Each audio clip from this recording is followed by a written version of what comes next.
know about me? I've done it all, just want it all. Oh, what you know about me? I've seen it all, heard it all. Oh, what you know about me? Oh, what you know about me? Oh, what you know about me? Oh, I still got the screen on. Sorry about that. That doesn't happen. I'm like, what is the logo doing? But what's up, y'all? Welcome back to More Than a Title. That's why it's live. That's why I love live. You know what I mean? I'm your host as usual, Jarrett Thomas, Chief Revenue Officer at Outside the Box Digital. And you guys know I got my brother, my brethren, your favorite CEO's favorite CEO. Let's go that way to Chadeo. That way. That way. For the audio listeners, he's to my right. Your military right. He's ready to pod. I'm ready to pod. I'm happy to be here, man. We are coming off a successful season, ladies and gentlemen. Yes, sir. We want to thank you guys so much. We're coming to the end of this season. This has been MTAT's best season so far. And we could not have done this without not only the phenomenal guests that come on the show and drop so many gems, man, and just open themselves up and just, you know, give us so much of, you know, they pour into this show and we love it. But the fans and the supporters who have been, you know, commenting, reposting, we could not get where we are today without you. I just want to say thank you to everybody out there that supported us. That gets a that gets a horn, baby. Come on, gotta get a horn. Gotta get a horn. The fans gotta get a horn, y'all. You gotta get these flowers, man. That's it, man. We'll be growing and glowing over every platform, each platform, YouTube, TikTok, Instagram, LinkedIn, y'all. We're doing almost 250,000 impressions per month, y'all. As far as the engagement has been real. So we thank you again. Please, Absolutely. you know, continue support. We got a lot of great things coming for 2024. And also shout out to our our distribution partners, the Live Podcast Network. So if you want more content like More Than a Title, make sure you download the app and support your favorite creators. And also shout out to our executive producers, Real Black Films, 2024, a lot of in-person looks for you guys. So we're going to be growing and glowing. And with that said, where's the sound? Let's start the show. Oh, I'm ready. Here you go. I'm your wingman. I'm gonna tell you guys right now, I'm excited for this episode because I'm gonna give you before I even introduce this gentleman, he was one of the first people that I actually spoke to on LinkedIn, and he's one of the realest, man. He's one of the best keynote speakers I've seen in person. We connected with each other. We was at Social Media Marketing World, man. He said, Jarrett, I'm gonna come check you out. Came to the booth, man, showed love, man. I went to his show, supported him, man. And this is what it's about, man. It's about relationships like this. I asked him today, man, can you come on the show? Didn't have to ask twice, man. He said, just give me a time and a date, brother. So I just want to say I thank you, really, brother. And I'm going to give you a hell of an intro right about now. All right, brother? You know, this guy right here is a web marketing guru by the New York Times. The story of this brother, he was able to save his swimming pool company, River Pools, from the economic crash of 2008, and has been featured in multiple publications, books, and stories around the world, and is the centerpiece of his best-selling book, They Ask, You Answer, which has been named one of the best 5 marketing books of all time by Book Authority. Today, he's a highly sought-after global speaker and consultant in the digital sales and marketing space, with hundreds of businesses and brands alike to achieve their potential in a rapidly evolved marketplace. And let's introduce my brother, our brother and fisherman, Mr. Marcus Sheridan. This is my guy right here. We gotta get hold on. We gotta get the horn. Give him a horn. Give him a horn. Wait, hold on. Love the sound effects, dog. Oh, no, hold on. And then we gotta give you one of these because we're about to go to class. School's in First session. period. School's in session, man. It's been a while for me. For this show, Marcus. Feeling that. Thank you for Chadeo. you know, coming on to the show. We truly appreciate you, brother. Seriously, man. Like I said, man, it's been love, man. Just thank you. I still remember San Diego, man. I'm in Hootsuite, and I'm like, man, Marcus, I know one of the speakers, man. I know Marcus is on LinkedIn. I'm like, that's my guy. He's speaking, and they were like, yeah, all right, yeah, that's not your guy. That's not your guy. And I'm literally talking to a prospect. I see Marcus like, yo, where's Jarrett? I'm like, yo, what's up, man? And we did a live before More Than a Title. Yeah. We did a live before we started the show. It was 2 weeks before we started More Than a Title. We just pulled up the laptop right in the Hootsuite booth and did a 20-minute interview right there live on the spot, brother. And I just want to say I thank you, man, because that sparked the More Than a Title. That sparked that fuel, man, to get that first season of what we needed to do, man. I just thank you. But wait, Marcus, you know what they said to Jarrett, right? He was like, that's my guy. That's my guy. Everybody looking at Jarrett like, what the is wrong with this guy? Am I getting me or what? That's what they did, Marcus. I was like, but you don't know him. I'm on LinkedIn. They're like, don't know you him. always talk that LinkedIn stuff. You're not friends. You don't look like your avatar. Yeah, right. Like you don't look like that. There needs to be a general rule that once your avatar hits like 5 years old, you are forced to change it. You ever had a situation you met someone that you saw online from just their avatar, and then you saw them and like, oh my goodness, that avatar was like 12 years old. I don't see it on LinkedIn. I see it a lot on Instagram. You do see it. Heyo. You do see it. You do see it.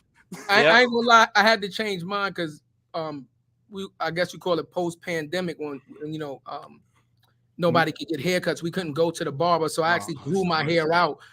For like 40 years of my life, I had the waves in a season design. I hate hair with a passion. So I had to change mine because I was looking at my old pictures. Like, I don't look like that anymore. He's evolved. I don't look like that anymore. Shit, by the next year, we're going to look like Obama if the business keeps we got the Obama grays. Look, Marcus, they call me Uncle on YouTube. Or TikTok, he's the Unk Squad. Shout out to the squad on TikTok, man. They call him Unk. They love his gems. Man.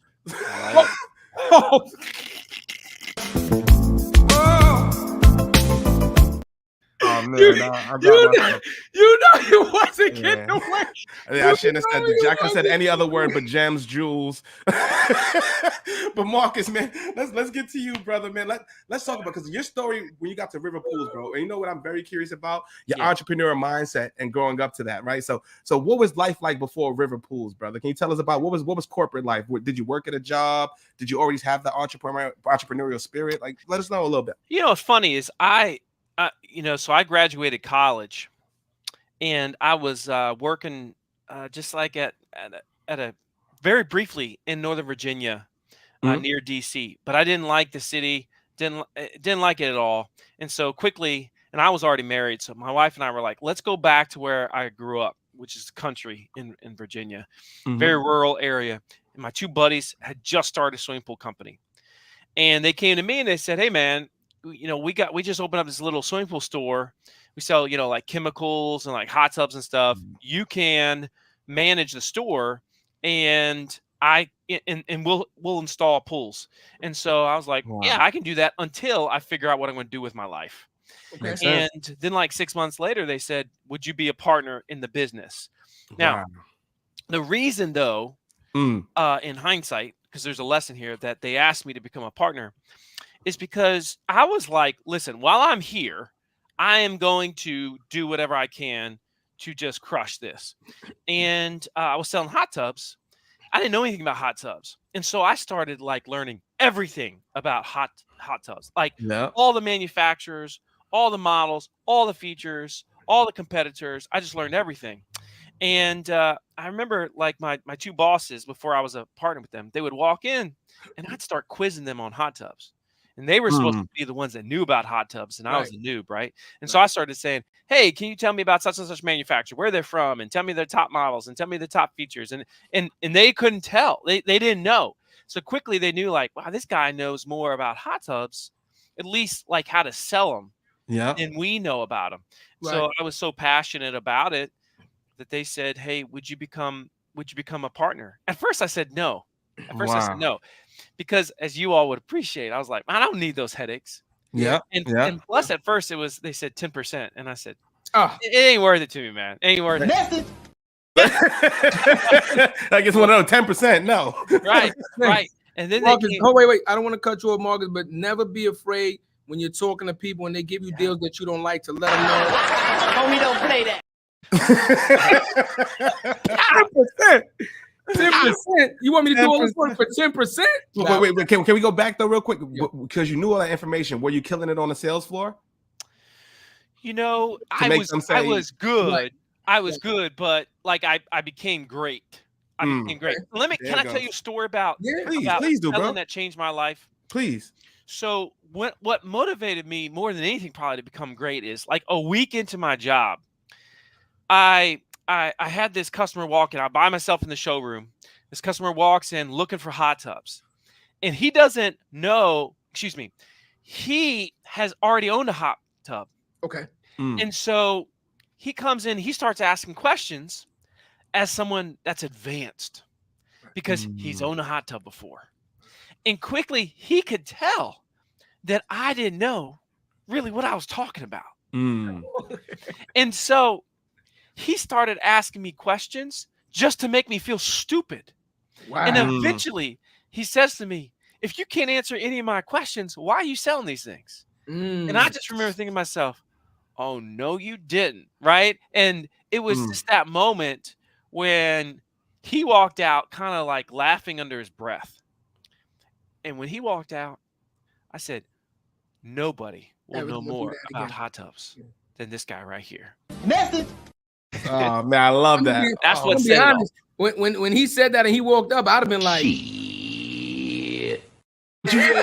but it happens so frequently, bro. Like it happens in B. I know you know this too, Marcus. It happens so much in B2B. I can't tell you how many times I've been on a call with a VP of marketing or something like that. We get to the 4th, 5th stage of sales, and they want to know every intricate detail about your technology. Like it'll be shit that you're never use. It'll be a use case that doesn't even exist.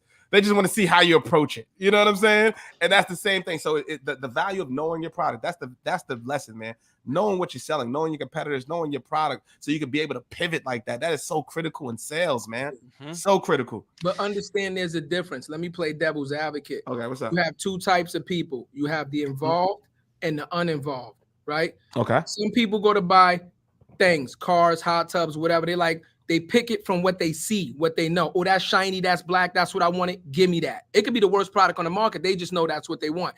Then you have the other person like myself that I do my research, right? I look up customer reviews. I look at warranties. I look at service. I look at things like that. So when I come in, you better not bullshit me, because if you bullshit me and I know you're bullshitting me, I'm going to walk out the door.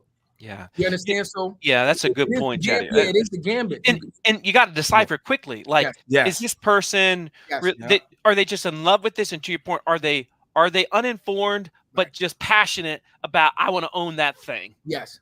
Or because there are people that just want a hot tub to impress their, whoever friends. Yeah. Then there's that person that has fibromyalgia and they're trying to find out some, cure for this, physical ailment that they have, and they've done like 100 hours of research. Yeah. And you need to be able to appeal to both.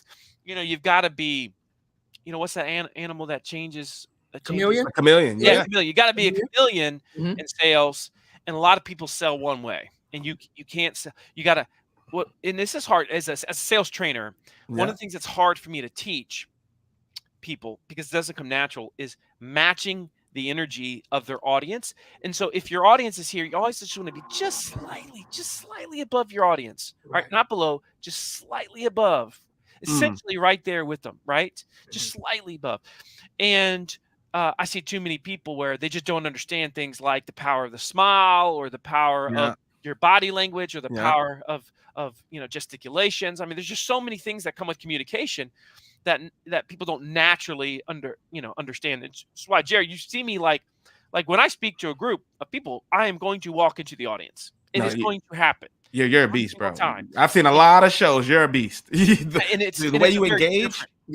Different experience. It makes it personal. You're not talking at me now. You're talking to me. What's interesting about it too, Chadeo, is like 1-2% of the audience says, I don't like that guy. He invaded my space. Right. He yelled at me. Just different things. Yeah. And I before I even walk into the room, I've let go of that 2%. Yeah. Because that's not my crowd. Yeah. And we talk about brand, we talk about social. You gotta understand what you are, but it's very, very important to understand what you're not. You need to be explicit with that. The happiest day in the life of a business isn't when they say, here's what we are, what we do. It's when you definitively know what you don't do. Because then, as you all know, because I'm sure you all have a newer business, you have taken on projects that after the fact, you said, what was we thinking? Message. Shit. I ain't want to cut him off, but I was going to hit him with that when he made that quote. Like, you got to know who you're not. That was powerful. Maker right there. Why do we say yes? Because we need the money, right? And so we say yes, we justify in our minds because we got, we need the cash flow. We say, all right, I will do this. Yeah. We take it on, and then suddenly we realize it's out of our zone of genius. It's really not. It's really not our thing. Yeah. And then we start waking up each day and like, man, I got to go do this thing. This sucks. And then we say to ourselves, the money wasn't worth it. And it takes multiple times of that. And then eventually you realize it's just not my thing. I would argue, and we actually my sales. I have a sales and marketing coaching company, and we have trained a lot of companies to have a page of their website that says who we are not a good fit for. Yeah. And it's actually it gets always like some of the top reads of any page of your website. Wow. Because we're not used to that type of language. It's no different than a mistake that a lot of people make when they're talking about, let's say, product reviews or even their own companies, is they say, here's why it's awesome. Here's why you're going to love it. That's not going to induce trust at the highest level. What induces trust at the highest level is when you say, but here's who it's not a good fit for. And you see, I call it the law of the coin. The coin has two sides. Some people say it's got three sides, but let's not be dumb. All right, it's got two sides, right? And so if you show one side of the coin, why it's good. If you want to induce the most trust, you got to show the other side of the coin. You do both of those. Somebody's selling HubSpot, right? It's like if somebody's smart, they're going to say, as they're talking to a prospect, if I'm selling HubSpot, I'm like, but listen, here's why you wouldn't want to choose HubSpot. Because of this, because of this, because of this. And the person listens and says, well, good, I wasn't those things. And so therefore, I'm your market fit for me. Message. I told you my he was going to teach us. Didn't I say that? Wait, hold on, Marcus. You got to give him the bell. We skipped 2 periods. We went from sales to psychology to entrepreneurship to SEO. Some shit. That was no, I'm not going to lie. That was real. I felt I've everything never heard that in my life, Jarrett. You know what? I've never heard in my life to put a page saying who we not for. I'm telling you what it is. I build we build websites. I've never even seen it. How about that? Not only have I not heard it, I've never even seen it. So that's why it's brilliant. And when you do it, listen, when you do Chadeo, you don't want to be snarky, right? Yeah. You literally, because sometimes people, I've taught this and they're like, okay, well, we're going to say, if you don't value good products and good service, well, then we're not a fit for you, right? It's like, yeah, but say it better, right? There's always a way to say things better. It's like much of my life, I'm teaching people how to say things better. Right. So an example of this would be, let's say you say, when we started our company, we said to ourselves, we can be the cheapest, but if we're going to be the cheapest, that means we're not going to be able to provide X, Y, and Z. So we said to ourselves, but we want to provide X, Y, and Z.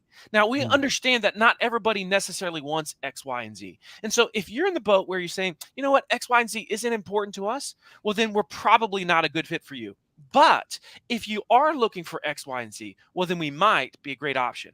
Now, you say it like that, and all of a sudden the person's like, I'm in. The other person buys. That's what the customer's saying. So all you sellers, this is a masterclass. It is not even 20 minutes in, it's 18 minutes in, and I'm gonna be honest with you, Marcus. The only thing I can say to you right now is you have my curiosity, but now you have my attention. God damn. Man, y'all are killing it. Y'all are killing it with the production of this show. This is the best LinkedIn Live. This is the best production I have seen. Thank you. We appreciate it. It's like a cross between like barbershop and In Living Color. And it's like so great. You know what it is? When we want people to learn, right? And in our communities, it is better for them to be able to be comfortable to learn because they put their guard down. Yeah. If you were talking at somebody, talking aggressively and trying to belittle somebody, they will never, even if it's super beneficial to them, they will never accept the information that you're giving. So we just want to create a comfortable environment that we're just sitting here and we're going to get some good information, but there's no pressure here. Message. Yeah, that's what I love about watching like the movement with so many athletes having their own podcasts. It's like finally hearing unfiltered, like, their lives, their messages. That's it. Not getting it through the lens of some media that's trying to sell you something. You know what I'm saying? Which is really beautiful. Literally just put that up on stories. Linear TV is did. done. He actually did. It's done. Yeah, it's done. People want real, authentic, unfiltered content. That's why the NBA players and some of those players like look at what's the name? He was just watching him on ESPN. Pat Draymond got Pat McAfee. Yes, McAfee. But Draymond got a podcast now too. But it's from a different perspective that you wouldn't see. Draymond got a few things right now. He's my goodness, my man. See you in 10 games. Not even 10. It's an indefinite suspension. Indefinite. Yeah. It's so funny. There's some special recently on Draymond having his learning Zen and learning meditation. I think when he meditates, he dreams about punching people in the face. Oh man! But it's like, who said? I think it was Stephen A. was talking about or Kendrick Perkins. He was like, "That's the gift and the curse. You can't tell him to not turn down because then you lose what you love about him." Yeah. Like if he starts thinking too much and overreacting, right, and you lose. Who Draymond is? Draymond is the new age Charles Oakley. That's who he is. He's the new age Dennis Rodman. He's the bad guy. Back in the days, every team had that one bad guy that was willing to get down and dirty, the elbows and. That's who he is. That's Ray his Lewis role. and all them. Yep. Exactly. That's his role. But when we look at it, it's a lesson on branding, isn't it? Right? Mm-hmm. Because what you don't want as a brand is you don't want to be ho-hum. Yeah. You want to polarize. You want people to stop and say, I either love them or I hate them. Yeah. And that's what we talked about in terms of me walking into an audience or Draymond in the way that he balls, right? It's the same principle, which is you're building a brand by definitively not doing it the way that everybody would want you to do it. And that's what makes you attractive to the marketplace. Message. I was gonna say, this guy's you're good, Marcus. You're good, Marcus. You're good. The way you brought that back from the Draymond and brought it to the people. Hold on, we're gonna do this another bell for talking, for speaking, consulting. That was brilliant. You're good. I never get a chance to bring up Draymond and branding. This is my first time. Oh, there it is. I am all about it. I am right all here. about Listen. Right here on More Than the Title. You heard it. That's first time. More Than and the where Title. else? And why would you want to watch it without your cup? Just in it's case the only cup that'll get you all through a whole episode with one ice cube. Please buy it now. We only have 2 episodes. We might not be here in 2024 if you don't buy. No, I absolutely love it. Let me ask you a question because this is one of my favorite questions to ask our guests. You said you graduated from college. What did you study in college? Man, Chadeo, I got it. you know where I'm going because I think you know where I'm going with this, right? I have a major in Spanish and a minor in physical education. Minor in Spanish. What made you get the minor in Spanish? I gotta ask you, bro. So you said a major in Spanish. A major in Spanish. What? Yeah. So check it out. Yeah. I lived in Chile in South America for 2 years when I was a teenager. Oh, sick. So I spoke Spanish so well, that I was like, how can I get out of here? Right. I could take a test and basically go through almost 2 years of college. I mean, because I spoke better than all of my English speaking professors. Right. And so, and at the same time, I was like, I want to be a football coach when I get older. Right. So I love sports. I mean, I just love sports. I just want to wait before you go. That's a hell of a Spanish football coach.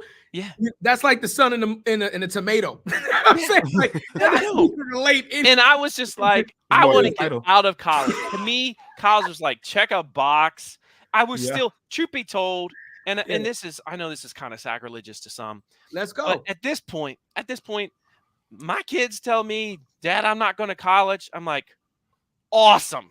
Because what I care about is, there's a great quote by Mark Twain. It says, never let your schooling get in the way of your education. Message. That's what matters to me. I never heard that. Never let your schooling get in the way of your education. And I think a lot of folks have forgotten that. As you all know, just your last year having your own business, right? Yeah. You have learned more in the last year than you're going to learn in 4 years of university. Absolutely. Where they force you to take a bunch of electives that you don't care about.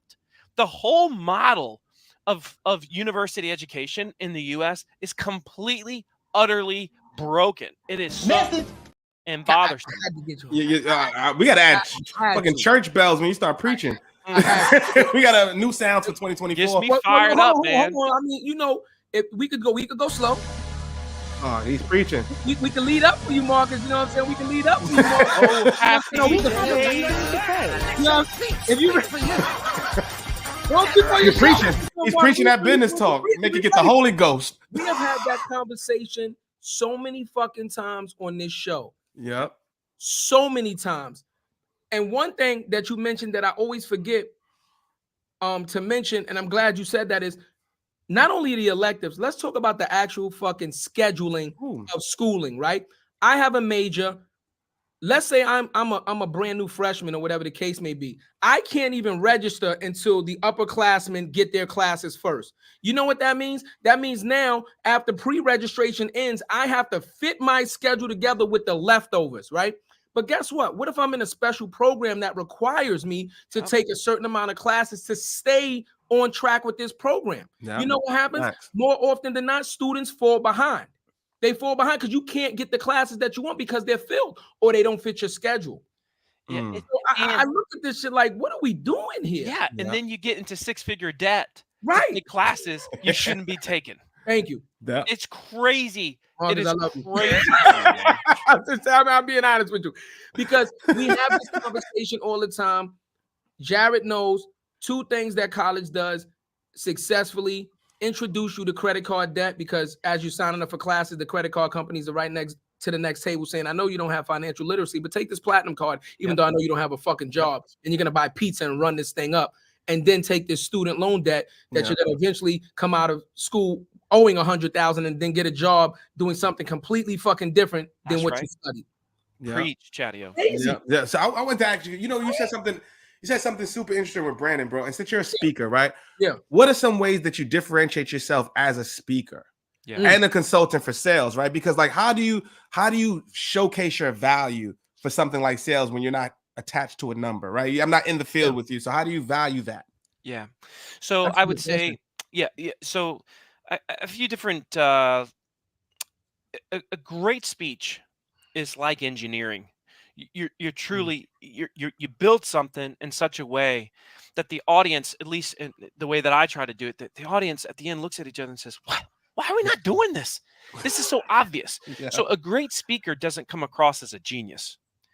I don't want my audience saying, "Oh my goodness, look at that guy, is so smart. He's a genius." I want my audience saying, "This is so freaking obvious. Right? Why are we not doing this?" Because that means the message for them was attainable. All right. Now, one of the core principles that I follow is I teach from a question first perspective. So I will engage the audience. I'll ask questions that force them to reflect on their own behaviors. And they're like, son of a gun, I am like that. Yeah, that's actually how I roll. Right. And see, they might argue with me, but they won't argue with themselves. And so that's why I use questions in such a way that makes people really reflect and say, oh my goodness, right? It's no different than Jared. Like one of the things that I'm known for, I've taught companies all over the world how to talk about cost and price on their website, right? Yeah. Which is still something that like 98% of B2B companies don't want to talk about cost and price on their website. 100% of buyers and consumers want to know about cost and price before they reach out to a company. So we have this huge paradox of wants, right? And so the question is, how do you talk about it? But the way that I teach it is I don't come out and tell people, you know what, you really should talk about cost and price on your website. I'll do a run of questions where the audience is like, son of a gun, and has a mind bender effect. So I would say to you, like, if I was talking to Chadeo, like if you were my audience, I'd say, let's pretend y'all are my audience for a second. I'll just do a really fast run. Oh, no, I am your audience. You're my audience. Yes, that's true. Listening. That is true. You're my audience. Right? I'm listening. So here's like this is what engineered reflection looks like, because I'm going to force you to reflect. So just pretend that it's you all and a whole bunch of people, because it is right now, right? So I might say to the audience, so by show of hands, how many of you have researched how much something cost online in the last year? Everybody's going to raise their hand, right? And when you're on a website and you're looking for cost and price information and you cannot find it, what is the emotion you experience? I'm angry. Frustrated. That's right. We like to say frustration is the F word of the internet. So why do you feel so frustrated? Because you are the what in that moment? You're the what? Customer. You're the customer. You're the buyer. And you're trying right. to give them your money, and they're making it really hard on you. So in this moment of frustration, do you as the buyer, do you as the searcher, do you say to yourself, well, I'm sure it's on this website somewhere. I'm just going to keep on looking on this website until I find it. Do you do that? No. Never. No, I don't do that. In that moment of frustration, Chadeo, do you say to yourself, well, of course I'm not talking about cost and price. They're a value-based business. I'm going to call them on the phone instead. Hell no. Hell no. You know what I'm gonna Google the next competitor that I know fucking sells the same shit, and I'm going to their website. That's right. You're going to keep searching until what happens? I get what I need. I get what I need. Get what you're looking for. And generally speaking, whoever gives you what you're looking for, they're going to get what? They get my money. They're going to get your money. They're going to get your business. And if not that, at least they're going to get first contact, first phone call. Now, by the way, what I just did, that was a bit. I have engineered those questions over the course of 10 years. So they're literally perfect to make the audience think that's how I behave. It's not manipulation. It is the mirror. I am showing them the mirror. That's what I'm doing. And by them seeing the mirror, now they're not going to argue later on when I say, so why is it that you don't talk about cost and price? Message. Oh, yeah, bro. Yeah. Yo, go, we about to put our price on the website right now. I want a different route. You got to read Day Ask Answer to understand that. But it's not just putting your price. It's not about putting your price. It's about teaching the world value for the thing that you sell. So if, like I was you all do different elements of working with companies on social media, on branding, etc. And so if I'm talking about cost and price, I'm discussing, okay, now listen, if you're looking for a consultant, for an agency that's going to help you with your social media strategy, it's going to help you with your branding, here's what you could expect to find. Here's what you could expect to spend. Like, here's some different ranges. Here's the different types of companies. You got to teach people how to buy. That's really what we're talking about. And when you teach people how to buy, they're like, okay, so you're telling me some companies up here, some companies are down here, and then you can talk about, and here's where we are. But that's only like 20% of it. 80% is the industry. And that's how you define value and value proposition. You sell more by teaching them how to buy. I'm not lying, Morgan. I knew this was going to be a dope. You know, I'm not going to lie to you, right? That was one of the things, and I talked to Jarrett about this a lot of the times, right? We talk real with each other, right? Like there's no fucking fluff between us. Yeah. Let me tell you something. One of the things that I enjoy the most is meeting intellectually intelligent people. I'm not being funny, but I'm keeping it 100. I have a problem now with talking to people that I consider like ignorant. Yeah. You understand what I'm saying? Because I talk to so many fucking smart people and it just fires me off and it inspires me. Yeah. And I'm like, wow. Like, I didn't know. And it gets you excited to fucking learn.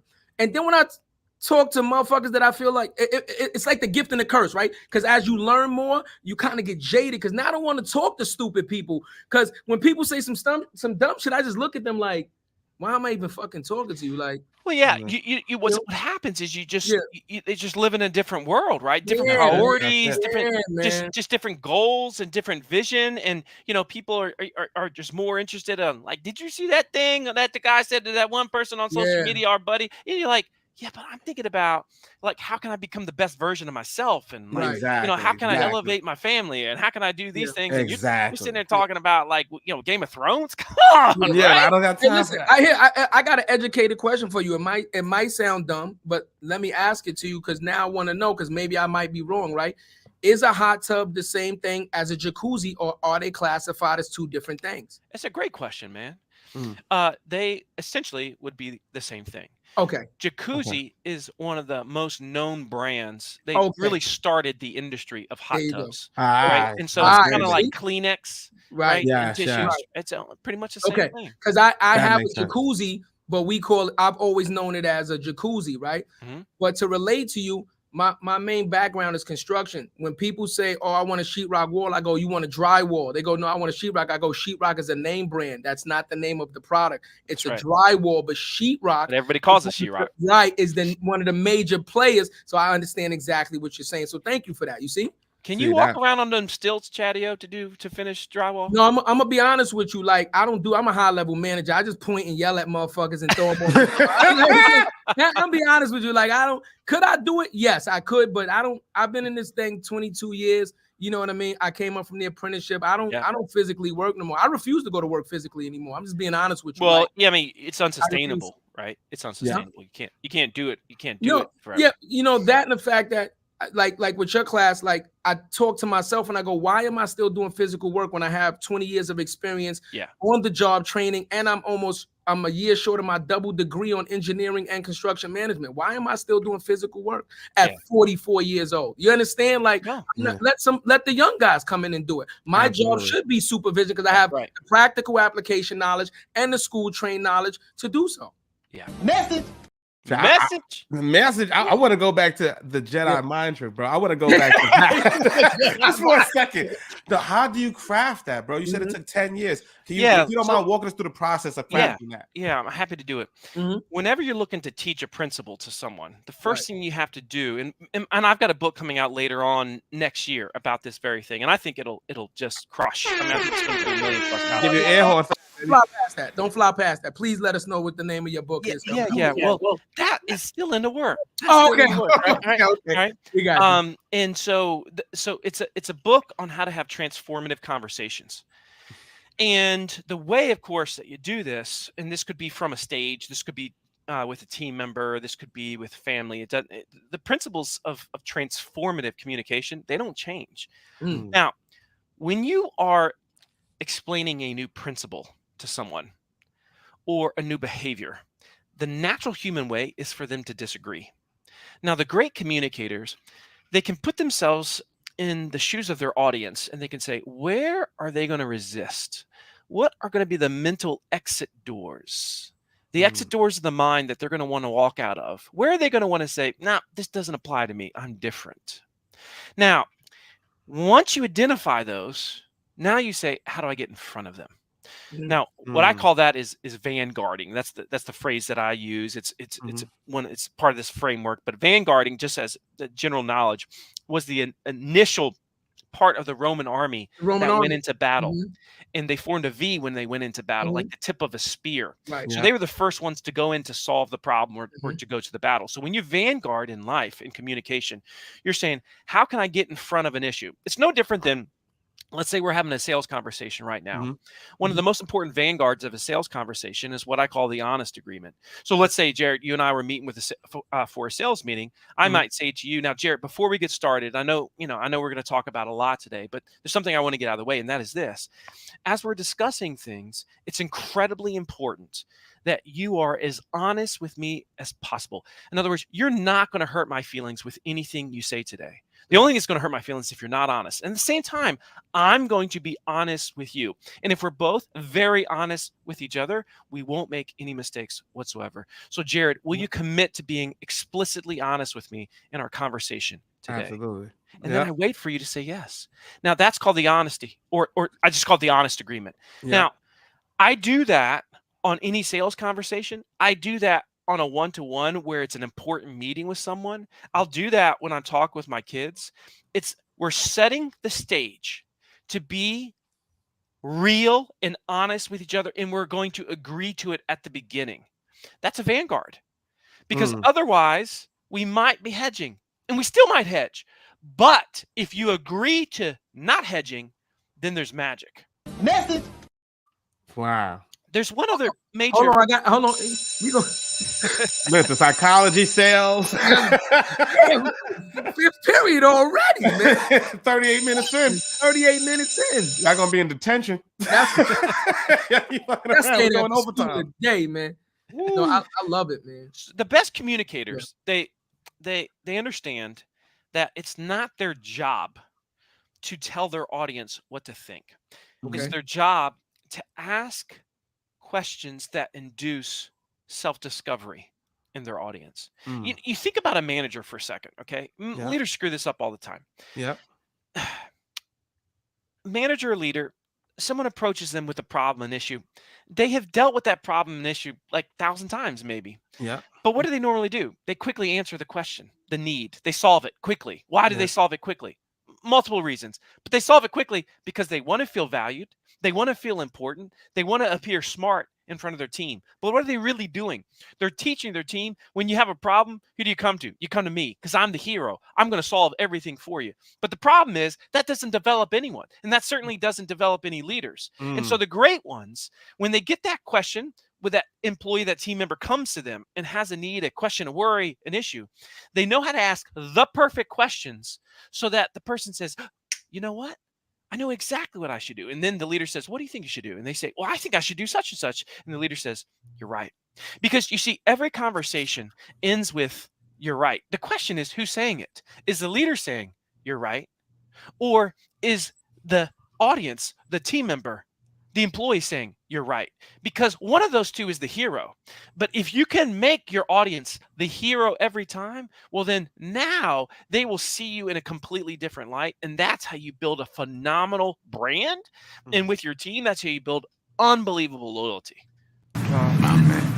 Oh my goodness. Did I get Message. goodness? Oh my goodness. The gems in that 2-minute clip. First of all, we're clipping that up, Marcus. I'm letting you know you're gonna see that on clipping LinkedIn. Everything. You're gonna see that on LinkedIn in by Monday. This show might not even be a full show. Thank you, everybody, for tuning in.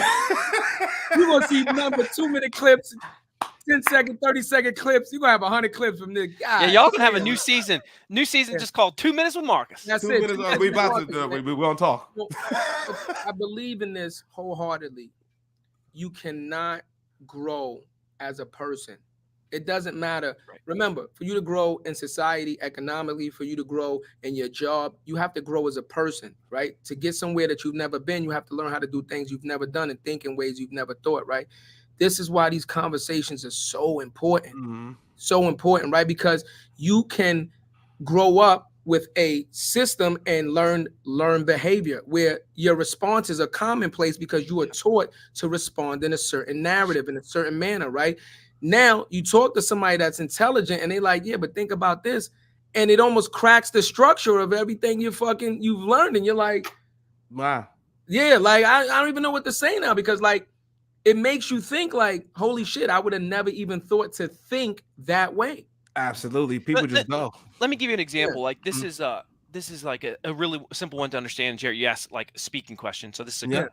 You both have seen lots of audience Q&As after some type of talk before, right? Yes. And so I can recall one time I was speaking in like Salt Lake City, and it was like probably audience like 400 or 500 people.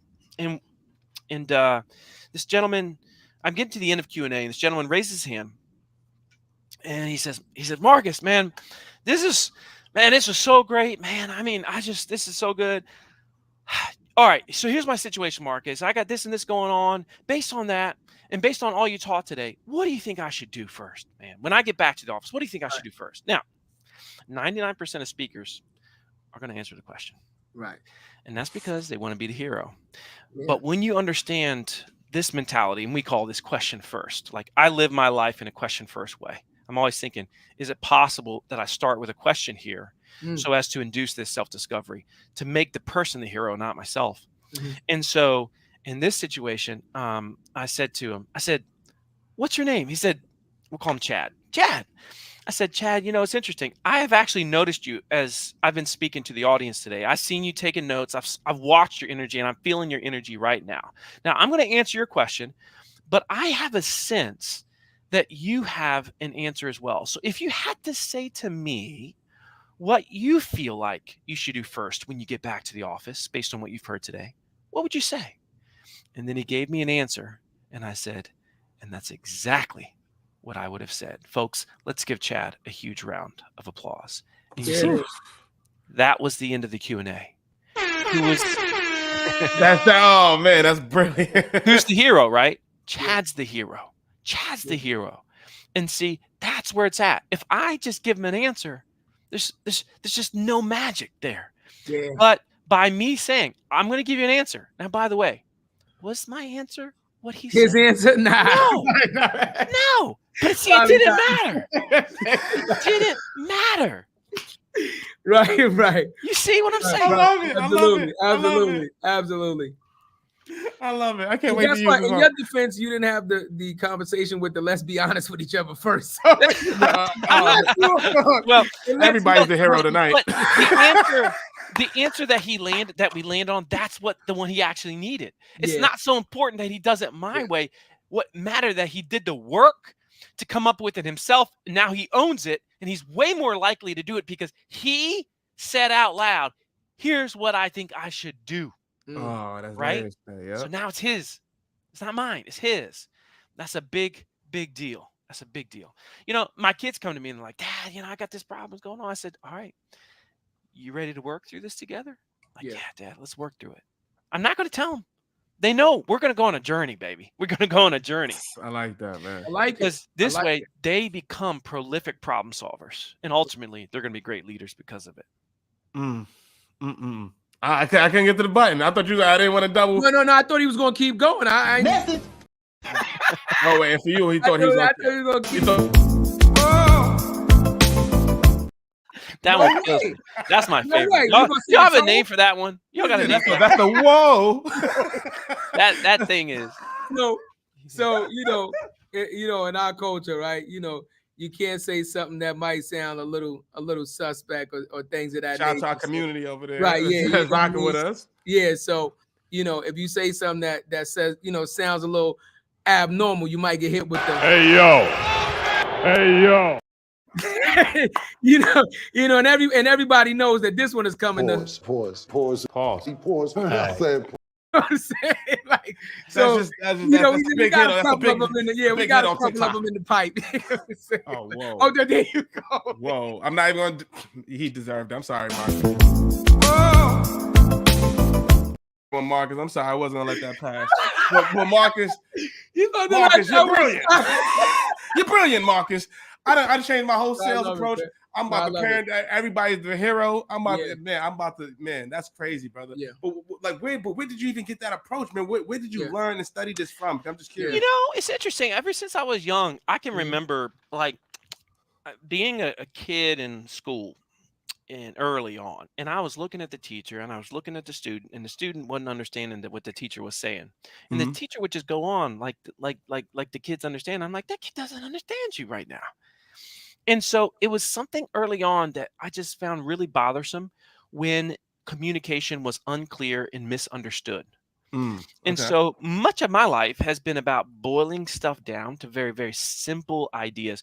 If you take my, the book that everybody knows me for, They Ask You Answer. I said, listen, let's not even worry about calling it content marketing. I want you to take every question you've ever been asked by a potential customer and address those questions on your website, on social media, through text, through video. There it is. That's your strategy. And people were like, oh my goodness. So you're saying all I got to do is brainstorm these questions and then put those answers on my website and I'll get an explosion of trust, traffic, leads, and sales? I'm like, yes. Didn't call it content marketing. And see, it exploded because of that. People were like, how many times I've heard over the years, people say to me, Marcus, I didn't understand really what content marketing was until you explained it. Because you see, I didn't try to sound smart. The moment you try to sound smart, you start to look stupid. And I'm not kidding. So someone once told me a phrase. I love this phrase. It's dumb not to dumb it down. Now, you might at first say, what? But you see, the goal isn't to sound smart. The goal is to be understood. Communication. They go together. There's a reason for that. It's like, I get it. I understand that guy. It's dumb not to dumb it. It's dumb not to dumb it down. And that could go for communication. That go for music. That go for a lot of different arts, just to break it down, a message in a way that's understood and received by the masses, bro. Like that's brilliant, man. Yeah, that's why a lot of the social media posts that you see that go viral be the one sentence. They're just like the most simple things. I'm like, look at Simon Sinek. Yep. It's like, what, how, why? Little circle in the middle. Genius, right? It's like, brilliant. Simon Sinek didn't say anything like we've never heard before. He just drew 3 circles better than anybody's ever drawn them to explain and show the idea. And so when you can, it's like, none of us are really saying anything new. Right. We're just saying things in a package that is either easier or harder to understand than the next person. That's it. I'm obsessing about how to say it in an easier, more understandable way. That's what I'm thinking about. And which is how you brand yourself, and that's how you put on a great experience, and that's how you drive your price up. That's amazing. I love that. I'm gonna be honest with you. Like I love that. I'm not. I have to take everything that he said so far and really just think about how I talk to people now in general. Seriously. I mean, because it really, because I'm listening. I'm not hearing you. I'm listening, right? Because there's a big difference, right? I'm listening to you and I'm absorbing what you're saying. And you know what they say, like take what's value to you and throw the rest away. But I'm not really throwing anything away because you're making it so simple that everything makes sense. Like you said, it makes sense to me. Like, and then I can reflect and say, well, maybe this is why I can't communicate with this person because I'm making it too complicated. Maybe I gotta dumb it down and be like, okay, buddy. But don't be patronizing, right? No, I'm just saying. But you do have to. I think it starts with your goal. The goal, Chadeo, is not that I want to impress this person. Right. The goal is, man, I just want to have an experience with this person right now. Where we both are in the same. Remember, we talked about like that. We match their energy, right? Yeah. And this is something just a lot of people don't understand. I already know that you all get it. I mean, you all get this, and you know, I'm constantly trying to help people, like even salespeople. I'm like, man, you just don't. What? Where's your smile? I still feel you. Right? Exactly. Just it's like this product doesn't suck, right? It's like be happy. You know, move your body a little bit. Like get into this. And people say all the time, this is a trap that people say. This is not who I am. That's not who you are. Let me give everyone here a little clue about something. I, Jarrett, Chadeo, we're all being performative right now. Right. Because 100% of communication is performative. It doesn't mean that it's not sincere.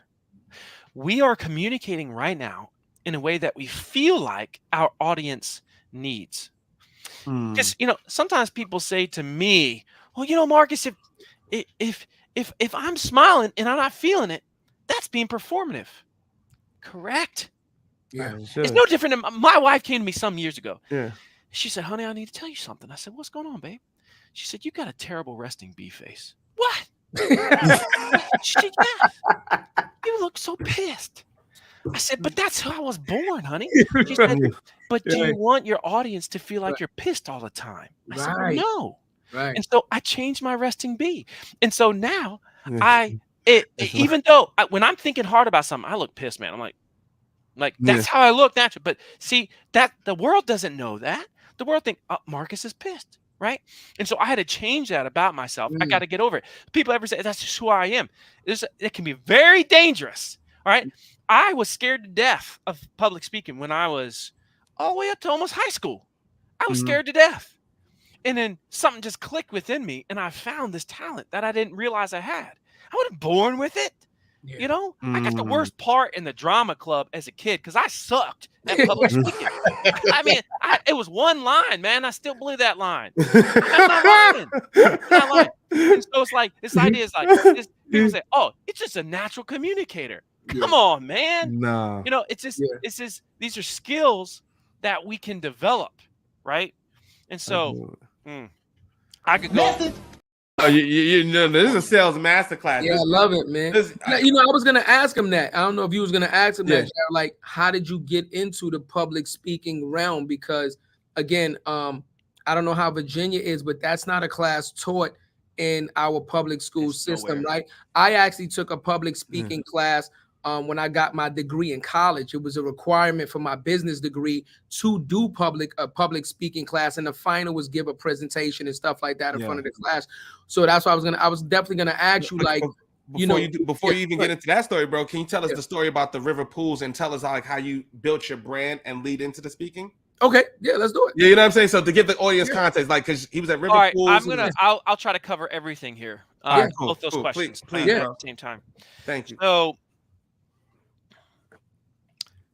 when I was in South America, I was a missionary for my church.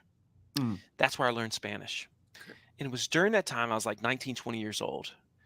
I was incredibly effective, wildly effective. And I was like, Eventually I got to the point where I was like, what am I doing that other missionaries aren't doing? I knew I was communicating more effectively. And I started to analyze it at that age. And then I was asked at 20 when I was in South America, the guy that was the head of our area, because there's like 200 missionaries at the southern end of Chile where I was at. He says to me, he says, can you teach all these other missionaries how to teach like you teach? And I said, okay. And that's when I started really thinking about, how am I teaching? Well, why am I more effective? When I was done with that and I came back to America, I said, speaking is supposed to be what I am going to do with my life. But you see, if you don't have a story, it's kind of hard to get stages. And I didn't really have a story yet. And so magically, this is how fate works, right? I fall into this situation where I become a pool guy. I don't think I'm going to be a pool guy. I don't think I'm going to stay. Right. But by the time I'm 22, I become a pool guy. And I'm like, okay, I'm going to figure out what I'm going to do with my life, but I'll do this pool guy thing for a while. I become a partner. Then fast forward, I was 2001, 2008, economy collapses. I think I'm going to lose the business. Me and my two business partners, we're going to lose our homes. We're going to file bankruptcy, all this stuff. Wow. And so that's when I started to really research the internet. And I said, man, this internet thing, I got to figure this out. And I started seeing all these fancy phrases like inbound marketing, content marketing, social media. And what I heard in my simple pool guy mind was, okay, so what you're saying to me is if I just obsess over my customers' questions, worries, fears, issues, concerns, and I'm willing to address them on my website through text and video, I might save my business. I can do that. And so I gave it a name, because you should give stuff name. I called it They Ask You Answer. All right. And suddenly I started to see an explosion of traffic and lead generation to the website. I'm like, this is amazing. Everybody should know about this. And so in November, so I started that in March of 2009. In November of 2009, when I was turning 32 years old, I said, I'm gonna give myself a birthday present. I'm gonna start a personal blog. And I'm going to start writing about my business thoughts outside of pools. I'm going to start writing my thoughts about all these things that I'm doing on my website, because I think everybody should know about this stuff. And stuff's cool. Right. So I started writing. And then within about a year and a half, people started saying, hey, man, can you teach my company how to do that? That thing you did with your pool company. I was like, yeah, sure. I'll teach you. And then I started having a couple stages say, hey, can you show us that? Like, can you share that story on our stage? And as soon as I got one stage, man, that was like a good stage, I was off to the races. I mean, I was off to the races. Can I tell you how I got my first gig ever, though? This is please, bro. So, sometimes I think we just kind of wait for the world to come to us. But there's this great quote that said, the world will turn aside for the man or woman who knows where they are going. And I can recall that I had never given like a big business speech, right? And I was in the pool and spa industry, as you know, and so each year I would go to that big industry event, and they'd have speakers, and I'm like watching them. I'm like, man, I can do that, man. I should be up there. And so I said, well, stop complaining and do something about it, dude. So I found out who the lady was that gets all the speakers for the event, and she's at the event, right? And so I go to the event as a paid attendee, and I find out where her office is. And I walk into her office. I know her name. And I have this, like, her name was Tracy Ballou, right? That was her name. And I walked into her office and I said, Tracy Ballou, my name is Marcus Sheridan, and I'm the best speaker you've never heard. And she said, are you never?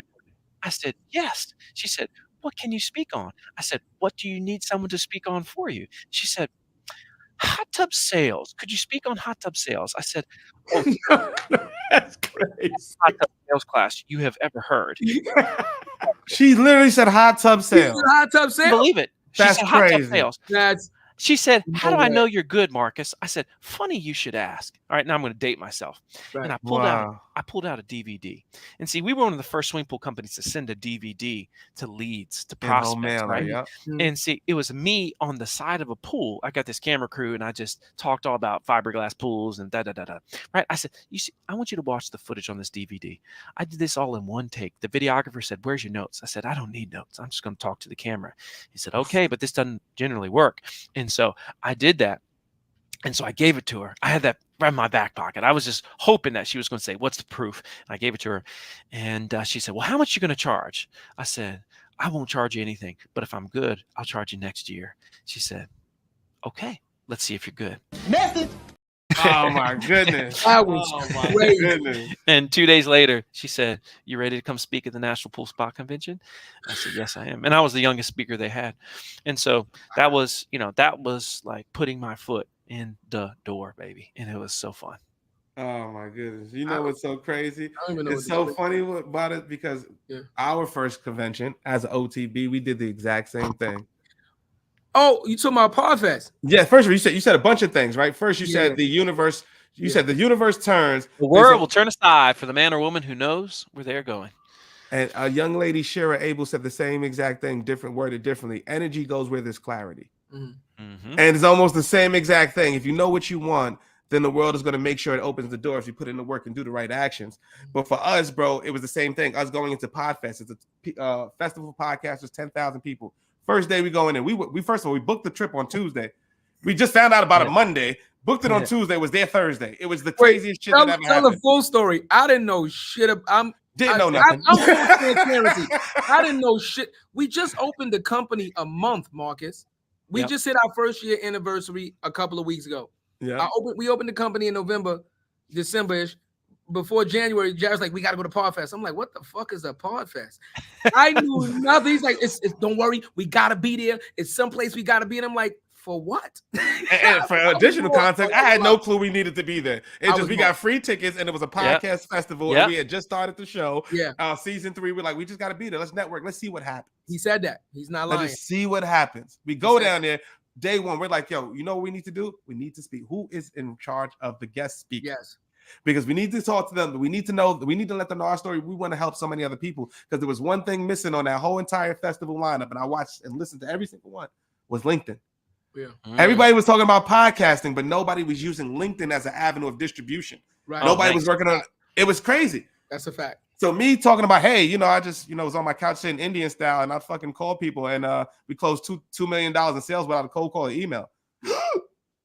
Yeah, can we speak? Can we tell our story? Can we do this? And now we're going there in a couple of weeks. So if anybody's going to Podfest, we'll be down there January 25th to 28th. Is our first speaking engagement as OTB, which is crazy. But you said the same thing. We had a list of things we wanted to do, and we had to find the person who did the event. Let me just confirm this so we're on the same page. Like I said, I didn't know nothing about this, right? He said, Cuzzo, can we make this happen? I said, well, shit. If you say we need to be there, it's about having trust, right? Again, thinking. I've just so you know, Marcus, I own 2 or 3 other businesses. I've been in business as an entrepreneur for a very long time, right? When my cousin came to me and asked me to help him open up OTB, because I knew that his work ethic was what it was no hesitation, right? But I knew nothing about podcasting. One thing about me is if I know something, I'll tell you I know. But if I don't know, right? I went there on the strength of, well, shit, you know it. And if you say we need to be there, we need to be there. We came up with a checklist. He said, Cuzzo, let's make sure we get at least these things done during this trip and we'll be okay. No lie. We did everything on that fucking checklist the first day. First 3-4 hours. We was having liquid lunch by 2. Absolutely. we went from walking in, getting our badges and our passes to being walked into the back rooms, being introduced to not only the moderators, but the curators of the whole organization, emails, and we were connected. Immediately. It was so crazy that by day 2, when we would even walk into a room, now mind you, they're doing this podcast, they're on stage, it's dark. Yep. We would walk into the room. If the speaker seen us walk into the room, they would come off stage like, there they go right there. Now you guys come to the love was crazy. It was amazing. I've never seen anything like that. It was crazy, man. and we did that. But you know what it was though? We went there. we don't believe in faking the funk. Yep.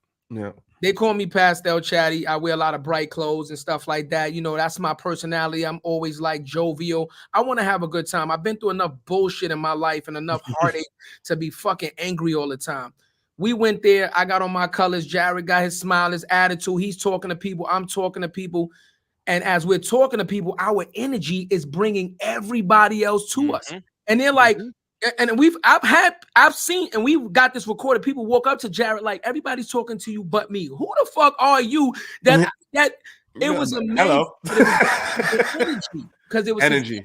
It was infectious. And one person talking to, and we were holding like mini town halls, and it was just amazing. And I say all of that to say that you are absolutely right. 1 year into business, we went as patrons. We already booked for the show. We have our flight in from everything's booked. We will be going back, speaking on stage, more than a title. Second time there, first time as a patron, second time as a speaker. It is possible. No, it is possible. You know what I'm saying, Marcus? So, like I said, a lot of the things you say, because we are living this, and this is why I think that what you do is so effective. So because, like you said, fuck lying to everybody else. You can't lie to yourself. We know what we going through. Real. Yeah, we know what we going through. So when you say something that resonates to, we know exactly what we going through. You would just have to be an idiot to ignore that shit and be like, nah, fake news. Yeah, but I'll give you additional context, Marcus. You and I spoke about this at Social Media Marketing World. I would ask you, bro. I was like, man, how much can you command for speaking? How much you do this?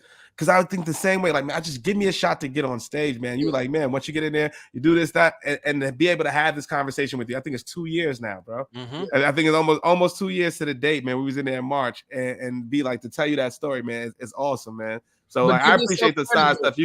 No, of course. No, but give yourself credit, because another thing, Mark, is like, and again, I don't mind giving credit where credit is due. We go to events and Jarrett does like a mental vision board. This shit is like crazy. I'm not being funny, right? Yeah. Jarrett will be like, Cuzzo, we're gonna meet this person in 3 months, and we're gonna make it happen, and we're not fucking taking no excuses. And the shit happens. No, like a domino effect. Like, we'll meet one, he'll be like, look, that's one, checked off the list. Then we'll meet another, that's two, check. And it happens like that. But you know why? Because he puts that energy out into the world. Yes. He knows what he wants, and he's not afraid. Like, we've been in situations where we don't know people, and I'll walk up and he'll walk up. My name is Jarrett Thomas, more than the title. What's up? What we talking about? And he will interject himself into these circles because he knows this is where we need to be. There's no fear, because the worst you could tell us is no. So we go there and we work the fucking room, Marcus, and we work the room, and we let them know that we're professional, but we're here to have a good time. But we here to let you know who we are. We didn't come here for no reason. Yeah, but we used to work. I used to give you. I was working the room when I met Marcus. Well, there you go. See, as soon as I met you, Jared, I'm like, his enthusiasm is contagious. Yeah. That's it. I tell you, yeah. That's it, man. And it was genuine, bro. I was so happy to see you, man. It was like, shit, you actually came and see. You didn't know me. Yeah, you knew me from LinkedIn. Like, we did not know you. Yeah, great energy. And that's all that mattered to me. I could just feel it. It's the fact that you came, bro. You came by the booth to say, hey, and that meant a lot to me. So I'm like, man, this is sick, man. I'm grateful for that, and that's why I love LinkedIn, is be able to have those relationships. I'm saying, it's like we went through the ringer, man. We put in a lot of work, but it's those little nuggets, the little gems every now and across the journey that make it like, oh man, that helped mold me to do this. That helped me do this. That gave me the wind to say this. If you can do that, why can't I do it? You know what I mean? And it's that, and that's little conversation we had, man. Yeah. I appreciate it, man. Like this is a sales masterclass. I'm clipping this whole shit up. No, it definitely is. You know, one of my favorite sayings is, you know, to be a great leader, you got to be a phenomenal follower. You understand? To be a great leader, you got to be a phenomenal follower. Yes. Marcus, I'm also United States Marine. You understand? So, hoorah! Yeah, I love it. Hoorah. So, you know, 5 years in the Corps, and I'm used to leading and stuff like that. But I can always sit back and learn from people and make myself better, right? Because I don't know everything. I don't pretend to know everything. I want to be the dumbest person in the room, because if I'm the smartest motherfucker in the room, I'm in the wrong fucking room. Wrong room. Yeah, I'm in the wrong fucking room. You know what I'm saying? Yes. So I enjoy, you know, us creating this platform and allowing people to come on and be unfiltered and tell these stories. Yeah. I promise you, you don't even understand the ROI of who you are influencing in neighborhoods that will see this and listen to this, right? And be like, wow, you changed my mindset, and I'm already established and successful, and Jarrett's already successful. We have accolades. So imagine the people that are not as successful as us. I hear that is hearing this. You're gonna help change their lives, man. The hair stuff like this. Yeah. And you see the quality. It is. Yeah, I like that. I got a question for you now. So now, if you don't mind me asking, how many children do you have? I have four kids, one grandson. Okay. Oh, the reason that I'm asking is because we're big family people. I have children. Jarrett has children. Now that you're doing the speaking, and do your children actually have their children ever come to see you speak live? Oh yeah. In fact, my oldest, She took half a year off of her 9th grade year in high school, and she traveled with me all over the world, wherever I went. And it was, by the time she had, by the time she was 14, she had walked the streets all over Europe, Africa, all over North America by herself. By herself. Hold on, wait. That gets a horn, man. One more. Come on, that's beautiful, man. That gets a horn, man. And I tell you what, life-changing. I tell you, when I proposed it to her, I said, "Listen, I got this amazing series of speeches coming up over the next 6 months. So you can leave and go with me, but you can't attend high school and do this at the same time." Right. I said, so the benefit of going with me is you're going to have experiences you're never going to forget. Right. The disadvantage, remember, law of the coin, right? Yeah. The disadvantage is that you're going to, on social media, see a lot of experiences that your friends are having that you're not going to be having. Right. And the question is, which one of those two do you want to have? And she said, well, I think I already. And I said, no. I want you to think about it. I want you to come back and I want you to let me know. Because I want you to really feel it and know that this is what you're supposed to do. And she came back and she of course said, Dad, I really want to do this. I said, now listen, when you go and you travel the world, you're never going to be the same. And it's going to screw you up for life. She said, what do you mean it's going to screw me up? I said, because when you get back to that school and they put you in that desk and you're looking forward and you see the inefficiencies of the typical classroom, I said, it's going to drive you crazy. Yeah. And she said, I don't understand that. I said, you will. And then she gets back, man. She gets back. And of course, she's been listening to me and watching business speakers talk about personal development, business improvement, like all these things over the course of 6 months. She gets back and she said, Dad, my school system's totally screwed up. You're doing it all wrong. I mean, just watching the teacher, Dad. This is crazy. Yes. Yeah. And I'm like, yeah, that's pretty much how it works. and so then she's like, well, how do I graduate early? I said, all right, let's go. Let's put you on a path. So she just did, I've always been like, just choose your own path here. Just don't do what the world's doing because that's what the conveyor belt says you should be doing. That's not how we want to roll. And so that was, just a phenomenal time in my life. The greatest thing I ever did. And for parents, I think you all appreciate this. Mm-hmm. The way that I really judge how effective I'm being as a father is the number of inside jokes that I have with each child. Now, what do I mean by that? Okay. You see, when you have an inside joke with someone, it means that you and that person experience something together that other people didn't experience with you, and something that only you two can understand, right? And so when she and I got back from traveling the world, we were constantly like looking at each other, saying little jokes. And of course, the mom was like, what are y'all talking about? I don't understand what you're talking about. Yeah. It's because you're not on the inside. But that's our special thing, right? That's our special thing. And so if you have many inside jokes with each one of your children, it means you've had many unique experiences with each one of those children. Oh my goodness. Hit it. I thought you got it. I saw you. Message. Message. I just, I was actually going to hit the one where I'm like, how do you feel if you don't have the inside jokes and every time you turn around you see the inside jokes, you like, damn.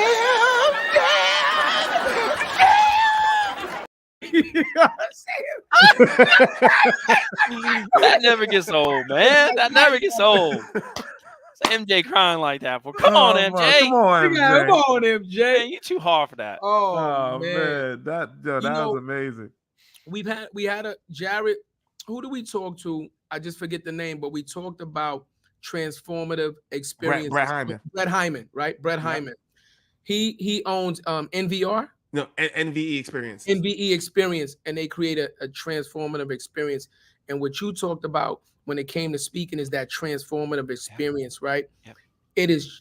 That means you are changing somebody in that moment for the rest of their life, right? That is completely different than, and I'm going to use this example because I think everybody can kind of relate. That's almost like how Disneyland is, right? Disney World, Disneyland, whatever you want to call it, Disney World. That shit is a like adults go to fucking Disney World. You understand? Like adults have a phenomenal time at Disney World because it's a transformative experience. I think not everybody can create that, Marcus. The fact that you have honed into that and you are able to create this transformative experience, not only for your job, but at home and things of that nature. Wow. I'm gonna just be honest with you, like, because I've traveled the world, fuck everything else. Her traveling with you for that 6 months, game changer, is a complete game that will define who she is for the rest of her life. That 6 months, regardless of what she went through, the presents and all whatever shit before that, that 6 months probably will be the most influential thing to define who she is as a woman. And you have set the trend, because you guess what she's gonna do when she become a mom and things of that nature. She's gonna do the same thing. We got to get out of here. We got to travel. You got to see the world. She might mess around homeschool or something like that, so you can be more, Well, you see, after her, all my kids were homeschooled for that reason. Just because I said we didn't want to be tied down. Yeah. And I'm just really not a fan of just like the conveyor belt model. I remember when I was in like 3rd grade, they put me in the slow reading class, and I was labeled a slow reader. Okay. And I just remember thinking, I don't feel dumb, but I just had a different time frame. And the idea that it's like when I hear parents say, I'm a little bit concerned because, my little Johnny, he's in 3rd grade, but he's only reading at a 2nd grade reading level. I'm like, who the hell defines where they're supposed to be? It's like, if somebody can dunk a basketball and I can't, does that mean that there's something wrong with me? Right. It just means that's not my thing. The idea that everybody at 3rd grade should be at the same level of reading is the most ridiculous thing I've ever heard. Some people are just going to take a little bit longer. It doesn't mean that they're dumb. Just like I wasn't dumb just because I was in remedial reading and I was looking around like, but I ain't dumb. I inherently knew I wasn't dumb, that I wasn't slow. It just wasn't my turn yet. So eventually my turn came around, and I've written multiple books, right? It's like, you tell me I was dumb. Come on, man. It's a problem with our education system. Marcus, this is one of them ones. Real, I'm gonna ask you for transparency and full honesty in this conversation. I need a straightforward answer. Now that you're successful, you know where I'm going with this, but I'm gonna say it anyway. Now that you're successful, knowing that you have that great story, knowing that teachers thought you were dumb and you were behind, did you ever look back and like, I'll make more money than you, motherfucker? I'm more successful than your motherfucking ass. Have me in motherfucking 2nd grade in a remedial class. How about that, Mrs. Panty Wagon? You know what I'm saying? I'm looking like that. Were they looking like that? Let me tell you a story. I think you'll appreciate this. Yeah. Okay. So when I was 22, I had just, got involved with a swimming pool company, and I was at a family event. And this lady in my family comes out to me and she said, "Hey, Marcus, I heard you're going to be a pool guy." And I said, "Yeah." She said, "What a waste." And I said, "Wow. Oh, wow. Wow. God damn. Wow." And I was thinking, she did not just tell me that. And what's wild to me is I will travel to different countries around the world today, and people will come up to me and like, "You're the pool guy, right?" Yeah, the pool guy. The irony. Because they've read about it, right? They've read about me. They've read the book. And the whole book is about the pool guy that saves his business, right? And you see, my whole story was built on being a pool guy because it was a story that anybody could put their arms around. And it was so simple to understand. You know how many times, Chadeo, I've heard someone say, I thought to myself, if a pool guy can do it, why can't I? You see, that's what's so freaking great about it. But so is that disrespect, Ray Mark? Is that disrespect? That's like a backhanded compliment. Like, I don't know how to take that, Jarrett. How would you take that? Like, I might look at you sideways. Like, no, I got it. I wouldn't shit. If you accept it, I'll accept it. I roll with it all. I'm the pool guy. Like, I know the intent that it's coming from. That's why it's psychology. I just want to tell you, I ain't gonna lie. From where we from, if somebody said that shit to me, I'd be like, raise up, gonna be trouble. If I raise up, it's gonna be trouble. Disrespect me in these streets. Talking about pool guy. Yeah, like, who the fuck are you talking to? Like, more than a title. No, I'm sorry, but you're more. That's a new name of the show. More than a pool guy. Yeah, more than a pool guy. That's it. That's the episode. That's the episode. You know what though? It takes a great level, Jarrett, of humility. Yeah, absolutely. To be able to accept that and accept where you came from to get to where you're going, right? No. You know, Jarrett can contest to this. We've had some very rough beginnings, and I'm not shy about it because I just don't give a fuck. You understand what I'm saying? I was a child and I was subject to the decisions that my parents made before me. The way you're making decisions for your children and impacting their life, our parents made certain decisions that impacted our life. I had no control over that, right? I don't give a fuck. I just don't care, right? I did the best that I could as a child. Judge me on what I've done as a man, right? 17, 18, 19, when I was making my own decisions. Judge me on that, and then let's go from there. You understand what I'm saying? So it takes a certain level of humility to accept what you've been through and laugh at it like, who gives a fuck? Everybody knows that. You know what I mean? Like, I've been through that. But guess what? I survived that and got through it. Now, here's the thing. This is what I laugh about. A lot of guys that talk all that shit, you ain't been through half of what I've been through, and you ain't been successful even a quarter of what I've been successful. So what's your excuse now? Yeah. How about that? But to be able to accept that you're the pool guy, you have to know you're more than that. Yep. No, but he was the pool guy. But guess what? He started out the pool guy and then started owning the business of being in. No. But he used that as a branding because there was no pool guy. There was no market fit. There was nobody that was the pool guy. So you can use that across industry. If you're a teacher, I tell anybody. Yeah, it's like marketing. That's what it is. You know what I mean?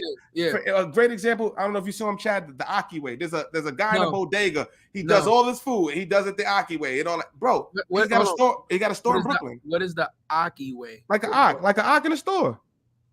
Oh no. You never saw it's a bodega. He got 600,000 followers on 600,000 followers on Instagram making chopped cheese sandwiches. Wait. Okay, let me get it. Is this the guy that mixes everything together? No matter what they have like it'd be like a Jamaican beef patty with gummy bears, and then he'd be like some stupid shit. He'd be like, what the hell? But then he does it. It looks so good. And the line good, and you know it's unhealthy. It look like a heart attack on a plate. But you want to try it.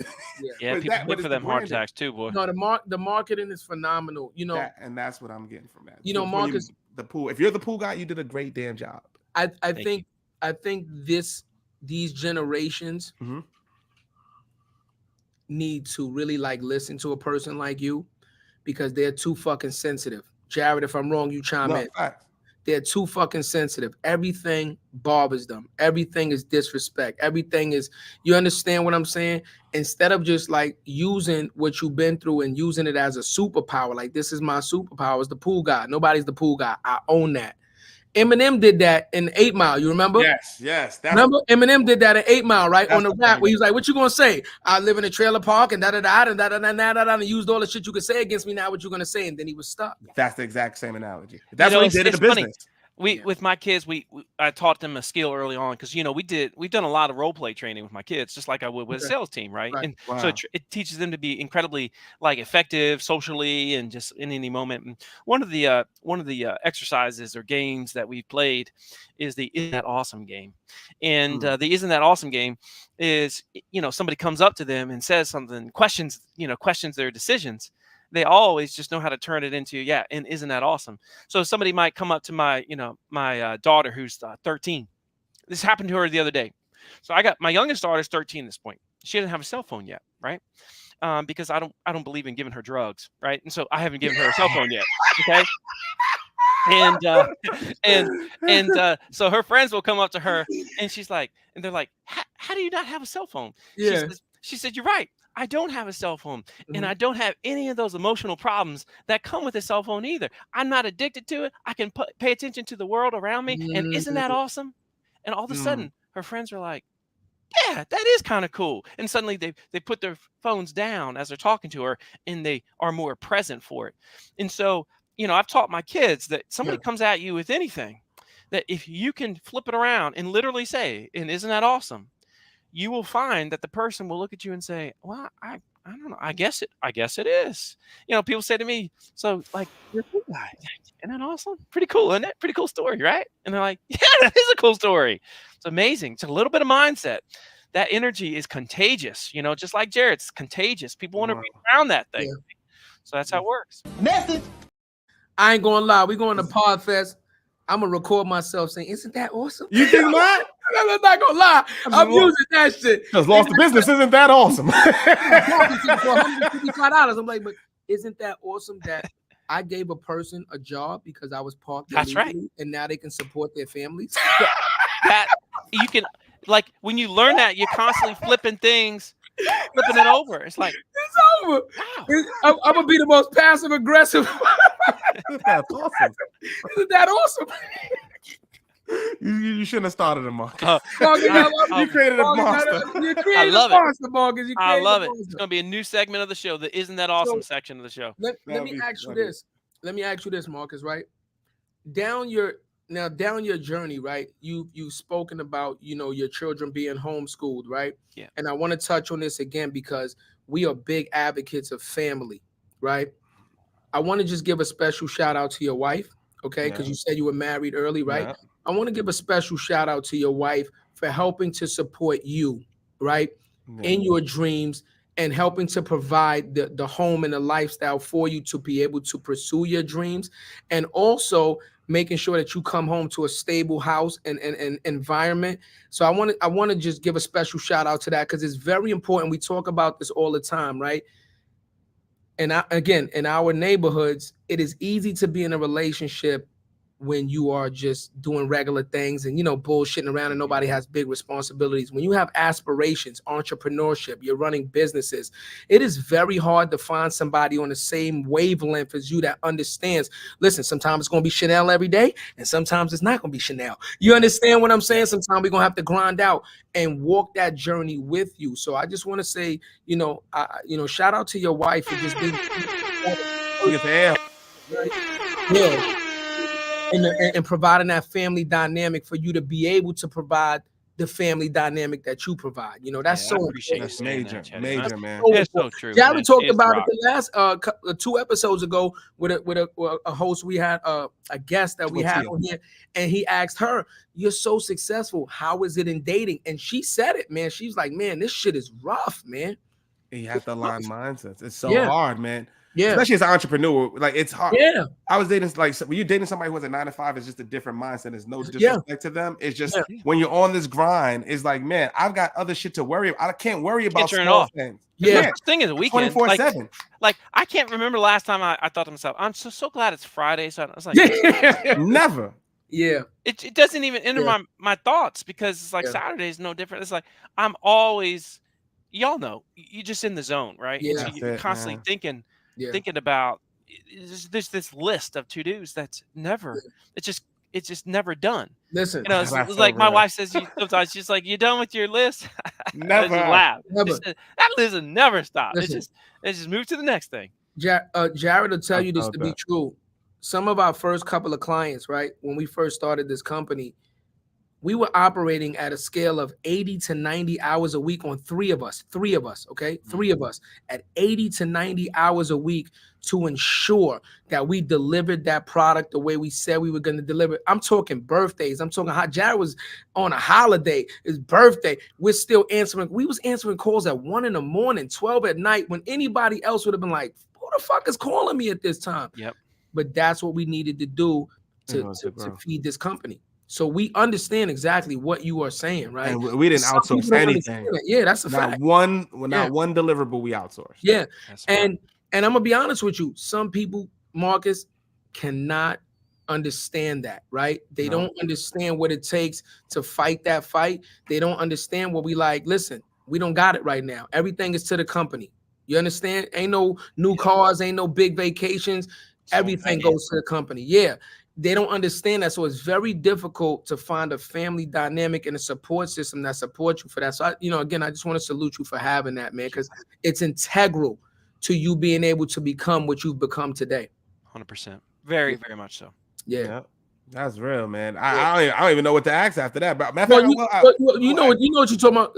You remember you wanted to ask about the company's development because Case is doing the thing too, and we talked about the child development and integrating it into the company also. Remember? Yeah, shit. You bring it up now. You just said it. I don't know. Remember we was talking about it earlier. about, you know, bringing in when you have a company, bringing in your child to the company and paying them and making them a part of your company and stuff like that. We talked about that. Oh shit! What'd you do? But even before I get there, yeah. I really want to know. I know the biggest obstacle you had was the economy in 2008, right? Would you let us know, like, what was one of the biggest obstacles that you faced with the business outside of that, before, like, right before the content took off? What was one of those moments, and what was one of the best moments you experienced in business? Yeah, man, I had some really big trials. You know, one of the Achilles heels of me and my business partners is we weren't really accounting savvy, and so we hired this one lady, and we made a mistake that sounds so obvious now, but to me at the time, being ignorant, I didn't know. We gave her check signing authority. Well, it turns out that she embezzled a whole bunch of money from the company, and she would go to the bank every Friday and she would tell me, I'm going to the bank, just taking care of taxes. She would file our taxes, but never paid them for 2 years. So I had a lien on my house for multiple years. They were going to take my home, my business partners' homes, and the IRS don't care if you got embezzled from. IRS don't care. IRS has no heart, no soul whatsoever. They just take it, they suck it right out of you when you go to IRS school, whatever it is. Pause. He paused. I said pause. It was a second out of you. Marcus, it was a second out of you. I felt what you said, but that was a second out. That was the first one. I just thought the second one. That was perfect. My goodness. I don't know how y'all found that one. That was timely. That's what it, go ahead. I'm sorry, Mark. IRS is the one, man. It was your tone. It was your tone. Yeah. It was like, man, the sad thing about being a business owner, though, is it does jade you, because it causes you to lose trust because you are going to get ripped off. You're going to get lied to. You know, I've had multiple employees steal from me over the course of years. You know, I mean, I had to eventually put in cameras because and then I'd see them stealing with the cameras, and I'm just like, it just makes you sad, right? Because it's just like, they put stuff on credit card, and it's like it jades you. It jades you. And so you got to be careful as a business owner, because otherwise you will lose faith in humanity if you allow yourself to do that. So that was a big struggle. Another big struggle I had. But before you even go to the big struggle, how did you go through that, man? Some people would have packed it in after that. Yeah. You said, you know what I mean? Like, you have to lean on the house. Like, what the hell? That's crazy. I didn't have plan B, because that was the only avenue I saw. Is like, we got to make this work, man. We got to make this work. Yeah. But the company didn't become profitable really until we did They Ask You Answer, until I did those things online. And, eventually it became, this amazing company. But, man, for the first like 11, 12 years, I didn't make six figures. Wow. Hold on. Hold on. Can you just say that? That's right. One more time. I need you to say that one more time. First 11, maybe 12 years, I never made more than $100,000 in a year. Shit. That's wild. Yeah, it is. That's real. That's real. That's the fucking reality of being an entrepreneur. And nobody knows about that, right? Because it's like, some people know, it's like, oh, you ended up selling your company, right? It's like, oh, now you're a millionaire, right? It's like, yeah, but what you don't understand is, like, there was a moment after all this embezzlement and everything happened where we went to an industry event because we felt like we needed to go, me and my two business partners. Okay. Those three grown dudes, right? It was in Atlantic City where the convention was. And we got to the front desk to check in. We each pulled out a company credit card. All three got declined. Okay. All three got declined.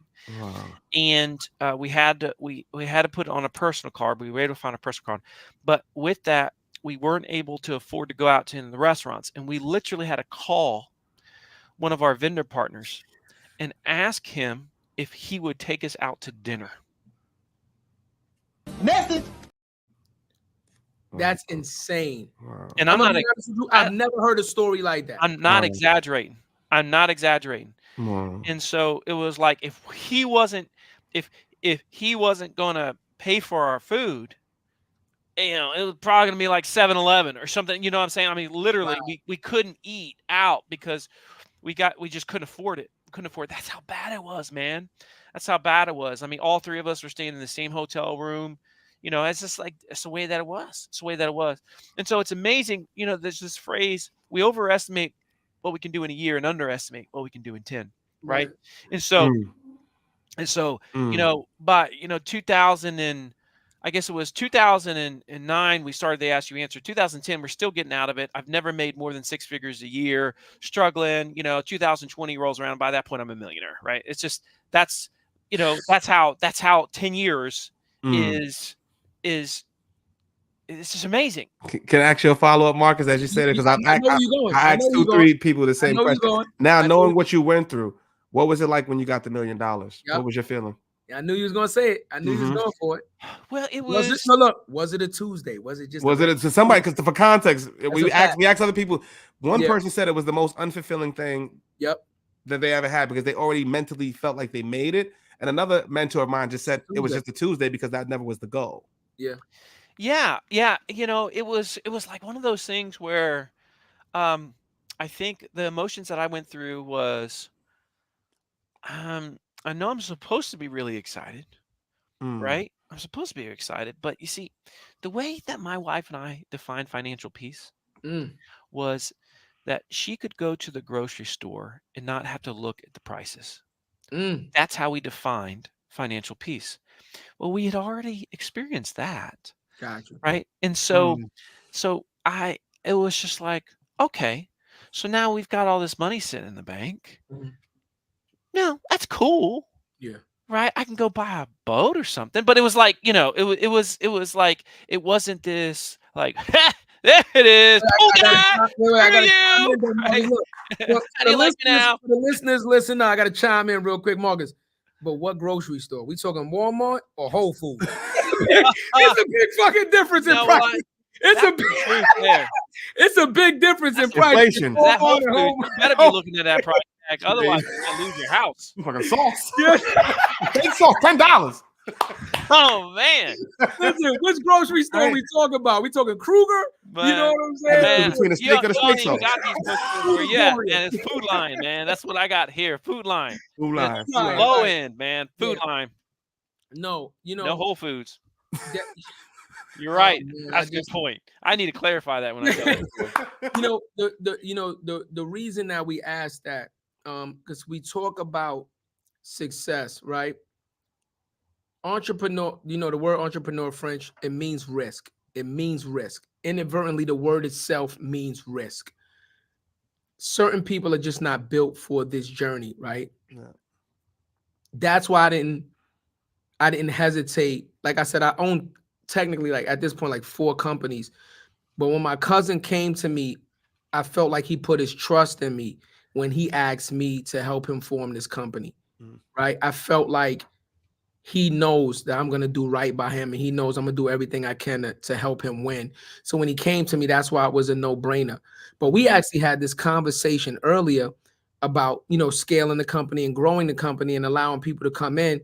And the first thing I said to him was like, yeah, I'll let people come in and we might entertain certain conversations. But when it comes to accounting and allowing people to handle the money, that's nothing to talk about. Like, you understand what I'm saying? Like, well, I'll let you do certain things, but I'm oversighting everything because I've owned companies before and I've worked for so many companies. I've seen it. I've seen it, right? I'm jaded, right? I've seen it. And not that you can stop it, but you can just try to be proactive against certain things so that it's not so, you know, crazy, right?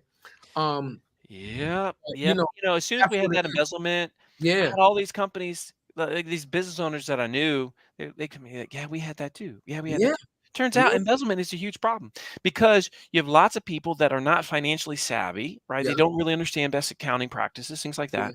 And they get taken advantage of by their bookkeeper. It happens prolifically around the world. And most of the time they just get away with it.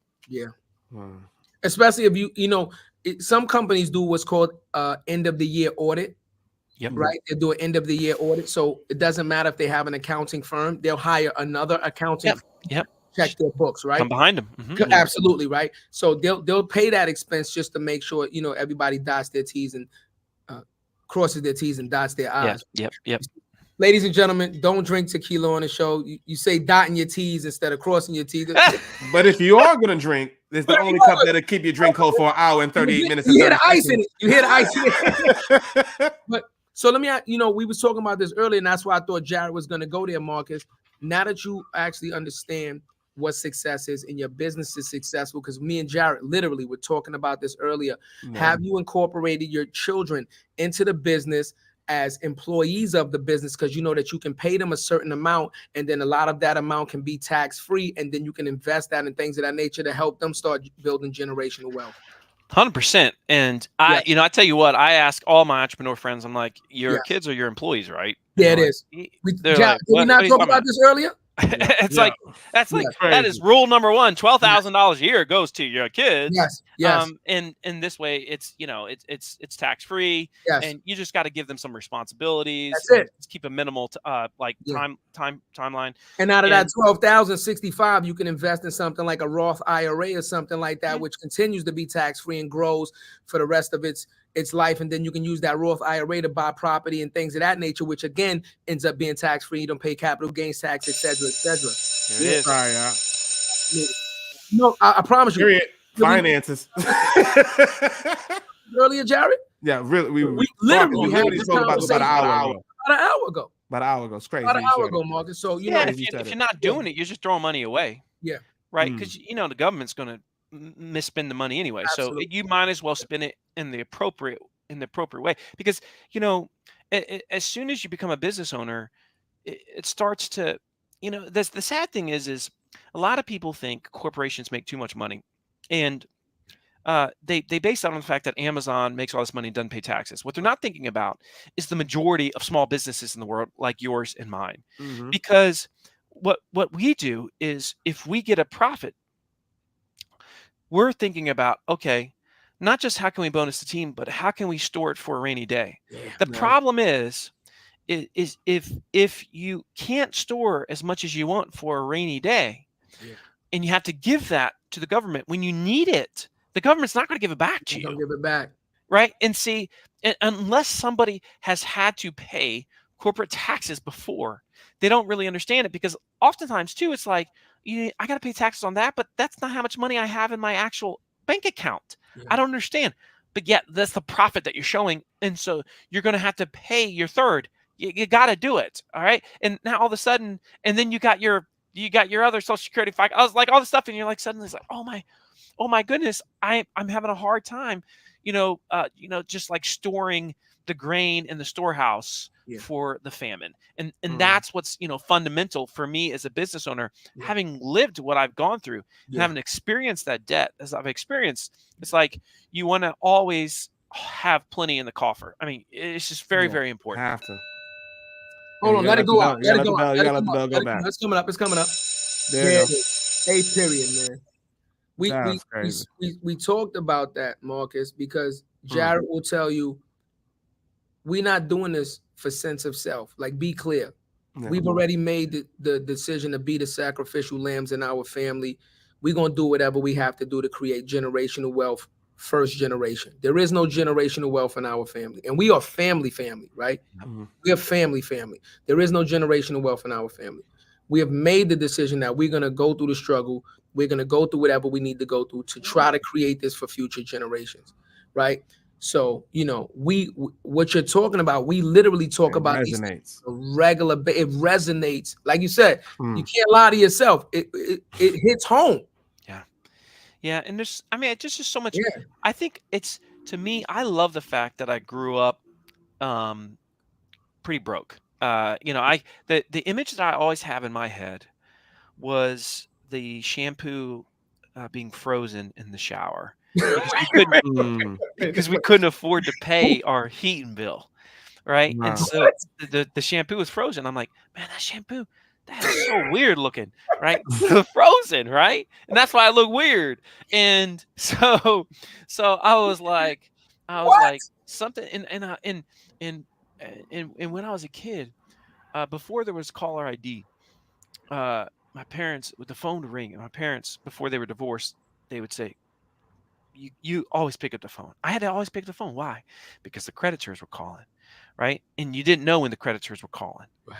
And so I had to pick up the phone, and then I learned to lie at a young age and say, no, I'm sorry, mom and dad, they're not home right now.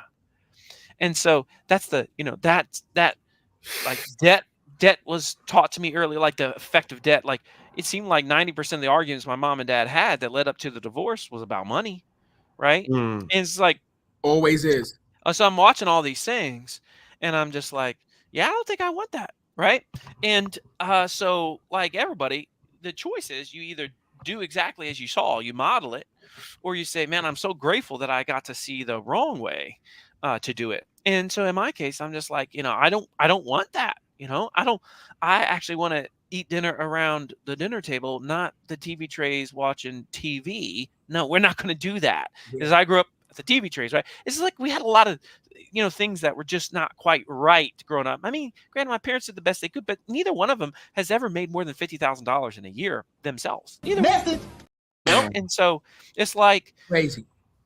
And that's why it's like it's so sad when we say, well, that's just where I'm from. It's like, that past doesn't need to define you whatsoever. It's like we have this incredible capability. We have, like, each one of us has this ability to create amazing things, and never in the history of the world has there been as great of an equalizer as the internet and its ability to allow anyone to learn anything they want, when they want, start a business, how they want, and create their own rules. And that's why Digital Davids slay Goliath every single day online. It's so freaking fun. And I don't know why anybody wouldn't want to do that. It's a fun life. You're motivated to get out of bed. You're invigorated because you're putting food on your own plate. You eat what you kill. It's just a beautiful, beautiful way to live. Entrepreneurism. But like you said, Chadeo, and I didn't know that it meant risk. So that was pretty cool. I definitely learned that from you today. I appreciate you sharing that. That's a good timing. That's perfect. Your time is stupendous. Stupendous. Look good. I feel good when Denzel says, "Well done, lad. Well done." I feel good when Denzel is the man. Let's face it, he's top five, man. He is top five.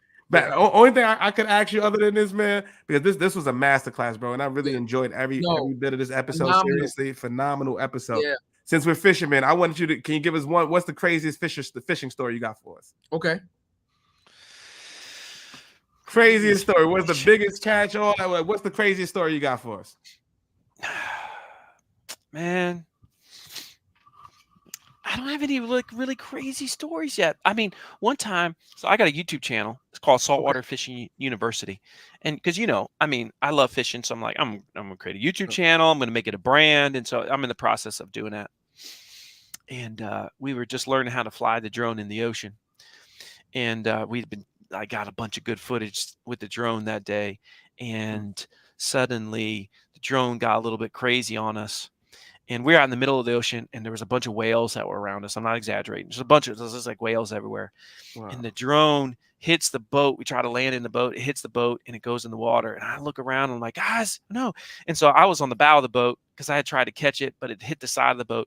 And so I start running down towards the stern of the boat on the transom, and I just send it off the boat. I send it. I had my mic on, I had my big fishing boots on, and I just dove boosh into the water. And and I'm like, I'm getting that drone. I'm not losing that footage. I'm not losing that footage, man. And I don't know what it is about a drone. That thing was like a freaking rock, Jack. Right. I mean, it was still droning down. I mean, it was crazy. and I mean, I'm like swimming, and suddenly I had these big boots on, man. They weighed like 20 pounds each. Yeah. And I'm just like, I mean, within seconds in that water, I'm like, she gone. I mean, it was brutal. It was brutal. And then they had it and then I was struggling. They had to get me back there with a rope, and I had to go through the back of the transom through the tuna door like a fish, like you would pull it in through the door. It pulled me in like a fish, and I was just sitting there exhausted, lost my drone, killed my mic. My mic, $400 mic, was dead. Oh, yeah. Wow. Oh, that's an offshore probably freezing. What was the weather like? Weather wasn't bad, luckily. Okay, you lucky. Okay. Weather wasn't bad. Wait. We got one for you though. Jarrett, cue him up. Which one you gonna give him? Come on, stop it. The 4-hour fight with the fucking Marlin that you lost. V1. You gotta tell it. This was this year in Granada. You gotta tell it. So, all right, first of all. And this happened this year. This year. So I don't know what's up with my motion sickness. I took the drama meme. Nothing worked. Oh, no. Nothing worked. I did the wristbands. You know what I'm talking about? The wristband ones. I did all of that shit. Then things lie. Oh, man, it's all mental. So I got out there, started rocking a little too much. I'm fucking throwing up. And we're about to go in. My pops and we're staying out for 3-4 hours. Like, yeah, damn, we're not getting nothing. No hits. No bites. Not a bite all day. So we're like, pack it in. Captain says that. Fume. Line just shoots. Line shoots, bro. We have a 1,200 whatever pound marlin on the shit. It's just okay. Here we go. Huge, man. 4 hours between my brother, my pops, the captain, the deck help. 5 of us every 2 minutes, and I'm on Instagram Live talking, trying to. Let me chime in. They are literally taking turns. Oh my their forearms are burning so bad. They're fighting it. First of all, his father is strapped into the chair, right? He's strapped in. Yep. He's holding the fucking rod, and they're just taking turns doing this shit with the rod to try to fight. His mother calls in. He cursed him, "Mama, we on the live. Get Come on, man. That's great." And then my pop starts screaming. Well, why the fuck you scream? Why you got the thing in my face? Let me get the fish. That's why we didn't catch the fish, because you got the shit in my face. Marcus, literally, they fought that fish for about 4 hours. Mind you, on the comeback, they had already been out. Got to the boat. Coming back. Got him right near the boat, and then the line snaps. I believe it. I was ready to say I'm ready to jump in the water and get the damn. Did you get to the leader? Because that's an official catch if you got to the leader. Almost, bro. Almost. Man. Almost feel there. that. That's brutal. I said, Jarrett, you ain't jumping like Aquaman. At that point, I ain't gonna lie, I'd have had to jump in like Aquaman. It would have had to be me or the fish. Like, we didn't want to see water. We didn't want to see a reel. We didn't want to see just pack us up. Get us out of here. Yeah, that's brutal. Yeah, Kicking the nard. Marcus, before we get out of here, we like to ask our guests this question because we've talked a lot of positiveness, but let's let them also know the negative side. Because they have to understand, right, the two sides of a coin. Has there ever been a time in your career with doing what you were doing where you said what you were going through at the moment was enough to make you say, I'm not doing this shit no more. Like, I'm done. I'm not, was there ever a point where Marcus was ready to quit what he was doing? Well, I mean, there were certainly moments when I was like, especially when the IRS had liens on our houses, because my wife, she always felt like we don't own our house. It's not ours. Even if we pay it off, it doesn't matter because it could be taken from us at any point in time. And that was pretty hard. So it was a beautiful day when the IRS released the lien, and then eventually one day, because of all these things that I had done, I can remember we owed a couple $100,000 still in the house. And I remember one day I just went to the bank and I wrote a check, and my wife would get back, and I just give her, the paperwork, and she's like, "What's this?" I said, "It's 100% yours, honey. 100%. And it was magic, man. It was magic. That's a mama I made it moment right there. I love that, man. I was gonna do the sound effect, but you gotta let that. That's the mama I made it moment, love man. That, and man. I know that felt phenomenal as you being the provider, right? And you just feeling like, again, I'm not gonna lie. At that moment, I'd have looked back like, "Where's Miss Winstein now?" Thought I was slow. I killed the buffalo. I cooked the buffalo. Your house ain't paid off. Bet your house ain't paid off. You know what I'm saying? Oh man, I love it. So in reverse to that now, Marcus. So you're working hard. You're doing the family thing. What's the mountaintop, right? But not only the mountaintop, what does Marcus like to do to actually enjoy the fruits of his labor? Like, what are some of the things that you actually like to do on a regular basis, with or without your family? Because sometimes you do need that solitude Absolutely. to enjoy things. We love family, but sometimes fuck them kids. You know what I'm saying? Kids. I'm going to the mall by my goddamn self. So what funny. Because it's so real. So you're always in my pockets, goddammit. I need a daddy day. What does Marcus like to do for himself to unwind and just enjoy the fruits of his labor? Well, it is definitely fishing for me, and I've got an offshore fishing company now in North Carolina, okay, which is great because I can just go catch massive fish now pretty much whenever I want, and it's just part of my lifestyle. So, that's been really amazing. I'm a big disc golf guy. I don't know if y'all have ever heard of disc golf, but it's like what's that? You play golf with actual like frisbee discs, really? Yeah, and it's a really fast growing sport. It's crazy, and you throw them into baskets, and like you're seeing them pop up all over the country, all over the world. Disc golf. Yeah, disc golf. Wow. And so I've got a course on my own land, and I'll travel around and play disc golf courses all over the country, man. It's a huge, fast-growing sport like pickleball. Yeah, it's crazy. Pickleball. Okay, now I ain't never even heard of fucking pickleball. What the fuck is? Yeah, pickleball is huge now. Paul. What is pickleball? You took me out there, boy. I'm sorry. Where is this guy been? Man, you got like Durant and all them are investing in pickleball. Yeah. Pickleball? There's pickleball courts in the Bronx right now. I don't know. Tell me what it is. I don't know, but I know it's like an old person. It's like an old person version of tennis. How you gonna say I don't know? I know. I can have a conversation till you ask me what it is. Shit. It's good branding. Good branding.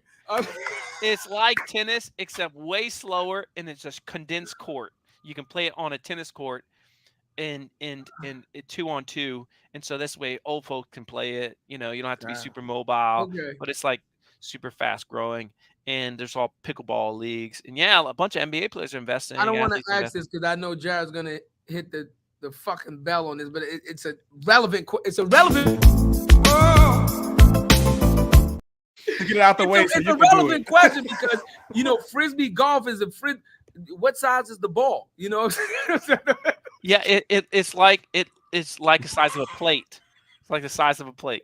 Sorry, Marcus. You have to act for the listeners that don't know. They need to know because if it's something new and it's not athletic, tennis, the ball is this small. So I'm assuming for older people to play, it has to be a larger size. On a pickleball, yeah, I don't know how it's about the size of a tennis ball. I'm sorry. Excuse me one time, Marcus. And this for the audio listeners. His tone was off. His hand movements was off. Audio listeners, I'm sorry. I do it for my listeners, man. I do it for my listeners. Marcus, I want to tell you something. Incredible. We talked about you before you came on the show, right? And like I said, if I don't know something, I'm telling you I don't know. I've said this shit a million times on air. If I don't know something, I don't pretend to know. Educate me. But we talked about you coming on the show, me and Jarrett, and we were super excited about you coming on the show.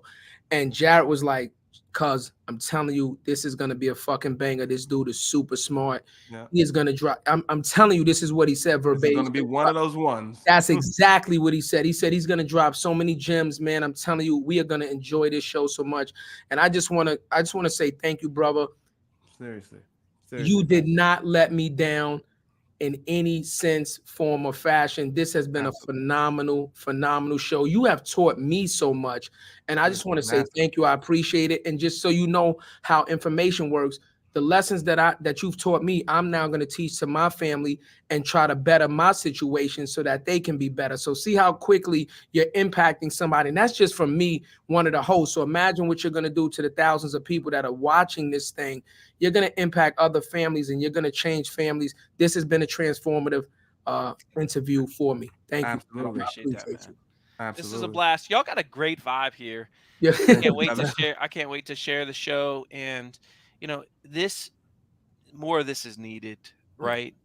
Especially, in the world of, business and boring podcasts, right? It's like, this is really, I know you've heard it, but we need more of this. It's got flavor. We appreciate it. It's got soul. It's got vibe. It's got spirit.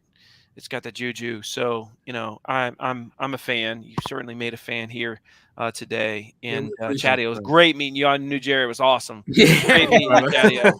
Yeah, we appreciate it. This is what we created it for, Marcus. Like I said, I follow my cousin's vision. He's the lead on this thing, man. And I trusted in him. And I told him, and if I'm lying, he'll tell you. I said, bro, you inspired me, bro. That's real. You inspired me, bro, because I do music. You see, I'm in the studio. I've always done music and modeling. I never did podcasting. So when he brought it to me, the way he brought it to me, he inspired me, and that's what we want to do. We need more channels like this to inspire the next generations, right? Because we care about our community deeply. not only our family, but our community deeply. And the only way to get the word out is to create a platform where people can feel comfortable. You can come on and be your authentic self, unfiltered, and we're going to put that story out with as much emphasis as we can, man, because these stories need to be told. Yeah.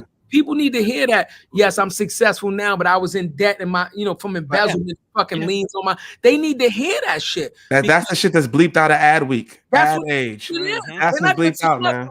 Story, bro. They're not gonna tell that. They're gonna tell a one-sided coin. Oh yeah, success. Go hard. Go to school. Get an education. Work. Be consistent. Be consistent. You know what I'm saying? You kiss a lot of ass. You know what I'm saying? It's all of that. Yeah. But so they need to hear that there's the other side to the coin, that this shit might not work, right? And you're gonna go through some heartaches, and you need a support system. This is the things that they need to hear. So I just, from the bottom of my heart, Marcus, I want to say thank you, brother, for coming on the show. Please let the people know where they can find you at, because I'm guaranteeing you, I don't even think me and you are linked up on LinkedIn. I'm sending you. And please, Marcus, please in the group chat or in the private chat before you leave, please put your number in there so we can start the group chat. You can. Anybody can find me at LinkedIn. Is like my main social media platform, probably. You can email me, Marcus at marcussheridan.com, Marcus at marcussheridan.com. Easy way to find me as well. So those are the majors, and I hope anybody feels like they can reach out at any point in time, because I'm here for it. My man. And I just put it in the private chat. Make sure it's in the private chat. And let me tell you why he's doing that. We are offering you an open invitation, Marcus. Whenever you are in New York, please, if you have some free time, please let us know. We would love to meet up with you in person, break bread with you, and just show you our town and have a good time. We've had a bunch of guests on our show up, and they've had a phenomenal time. And we offer that same invitation to you. Just give us a little bit of a heads up, so we have children. We can. We've gotten messages at 8:17 in the morning. Like, man, I'm in the city. I need to see you guys. We're there by 2. Look, Jarrett, like, give me 10 minutes to find a babysitter. That's it. We'll be there, man. And that's what makes the show, man. That's what it's the experience, the relationships, man. Like having this conversation. I've known you before, Marcus, but our conversation was 20 minutes. I feel like I really know you, why you've made those decisions, what you've gone through. And I can just appreciate your journey, man. And I know the listeners do too, man. And just thank you for being on call for me as well, brother. Like, you didn't have to, come on the show. You didn't have to do anything, but just thank you for being a good friend and always supporting, man. It means a lot. 100%. Digging you guys, man. Digging the show. Text from me right now with me and Jarrett's number. We create a group chat for all our guests. So that way when we communicate, it goes through all of us. And I want to say something to you, Marcus. I actually look forward to speaking to you again. I hope that we can speak again. I feel like it's a lot more that I can learn from you. You're a super smart guy, and I would love to meet you in person and really get, a good vibe from you. And we also have some opportunities coming up, hopefully, that we can connect with, because this is what this show is about also, right? It's about giving back. So we have a couple opportunities that we might be able to plug you in with to, help you along. You know what I mean? Because that's what it's about. Each one teach one. And we all help each other out here, man. And that's what we're doing on the show, more than the title. That's it. Well, I appreciate it, fellas. Thank you for this. It was a lot of fun. Thanks again. And everybody listening, we got one more episode, y'all. Next Tuesday is the end of season 4, man. Thank you for making this one special. We'll see you guys Tuesday at 5:30. Outside of that, we're going to be taking a little vacation. We need a break. Listen, we're going to party after this, man. Oh, we're going to party. You're going to party. We're going to party. If I raise up, gonna be trouble. Gonna be trouble out there. So if you see your favorite podcast, and show us love. We'll see you guys next week. Listen, even though we had drinks in our favorite podcasting cup, if you want to buy me a drink, it's tequila. Jared, what you drinking? Douce? I'm drinking. First of all, I ain't drinking shit unless you buy the cups. I ain't got nothing to put in it. Buy the damn merch. Get the cups. And we'll see you guys next week. Got more than the title, baby. What you know about me? Seen it all, heard it all. Oh, what you know about me?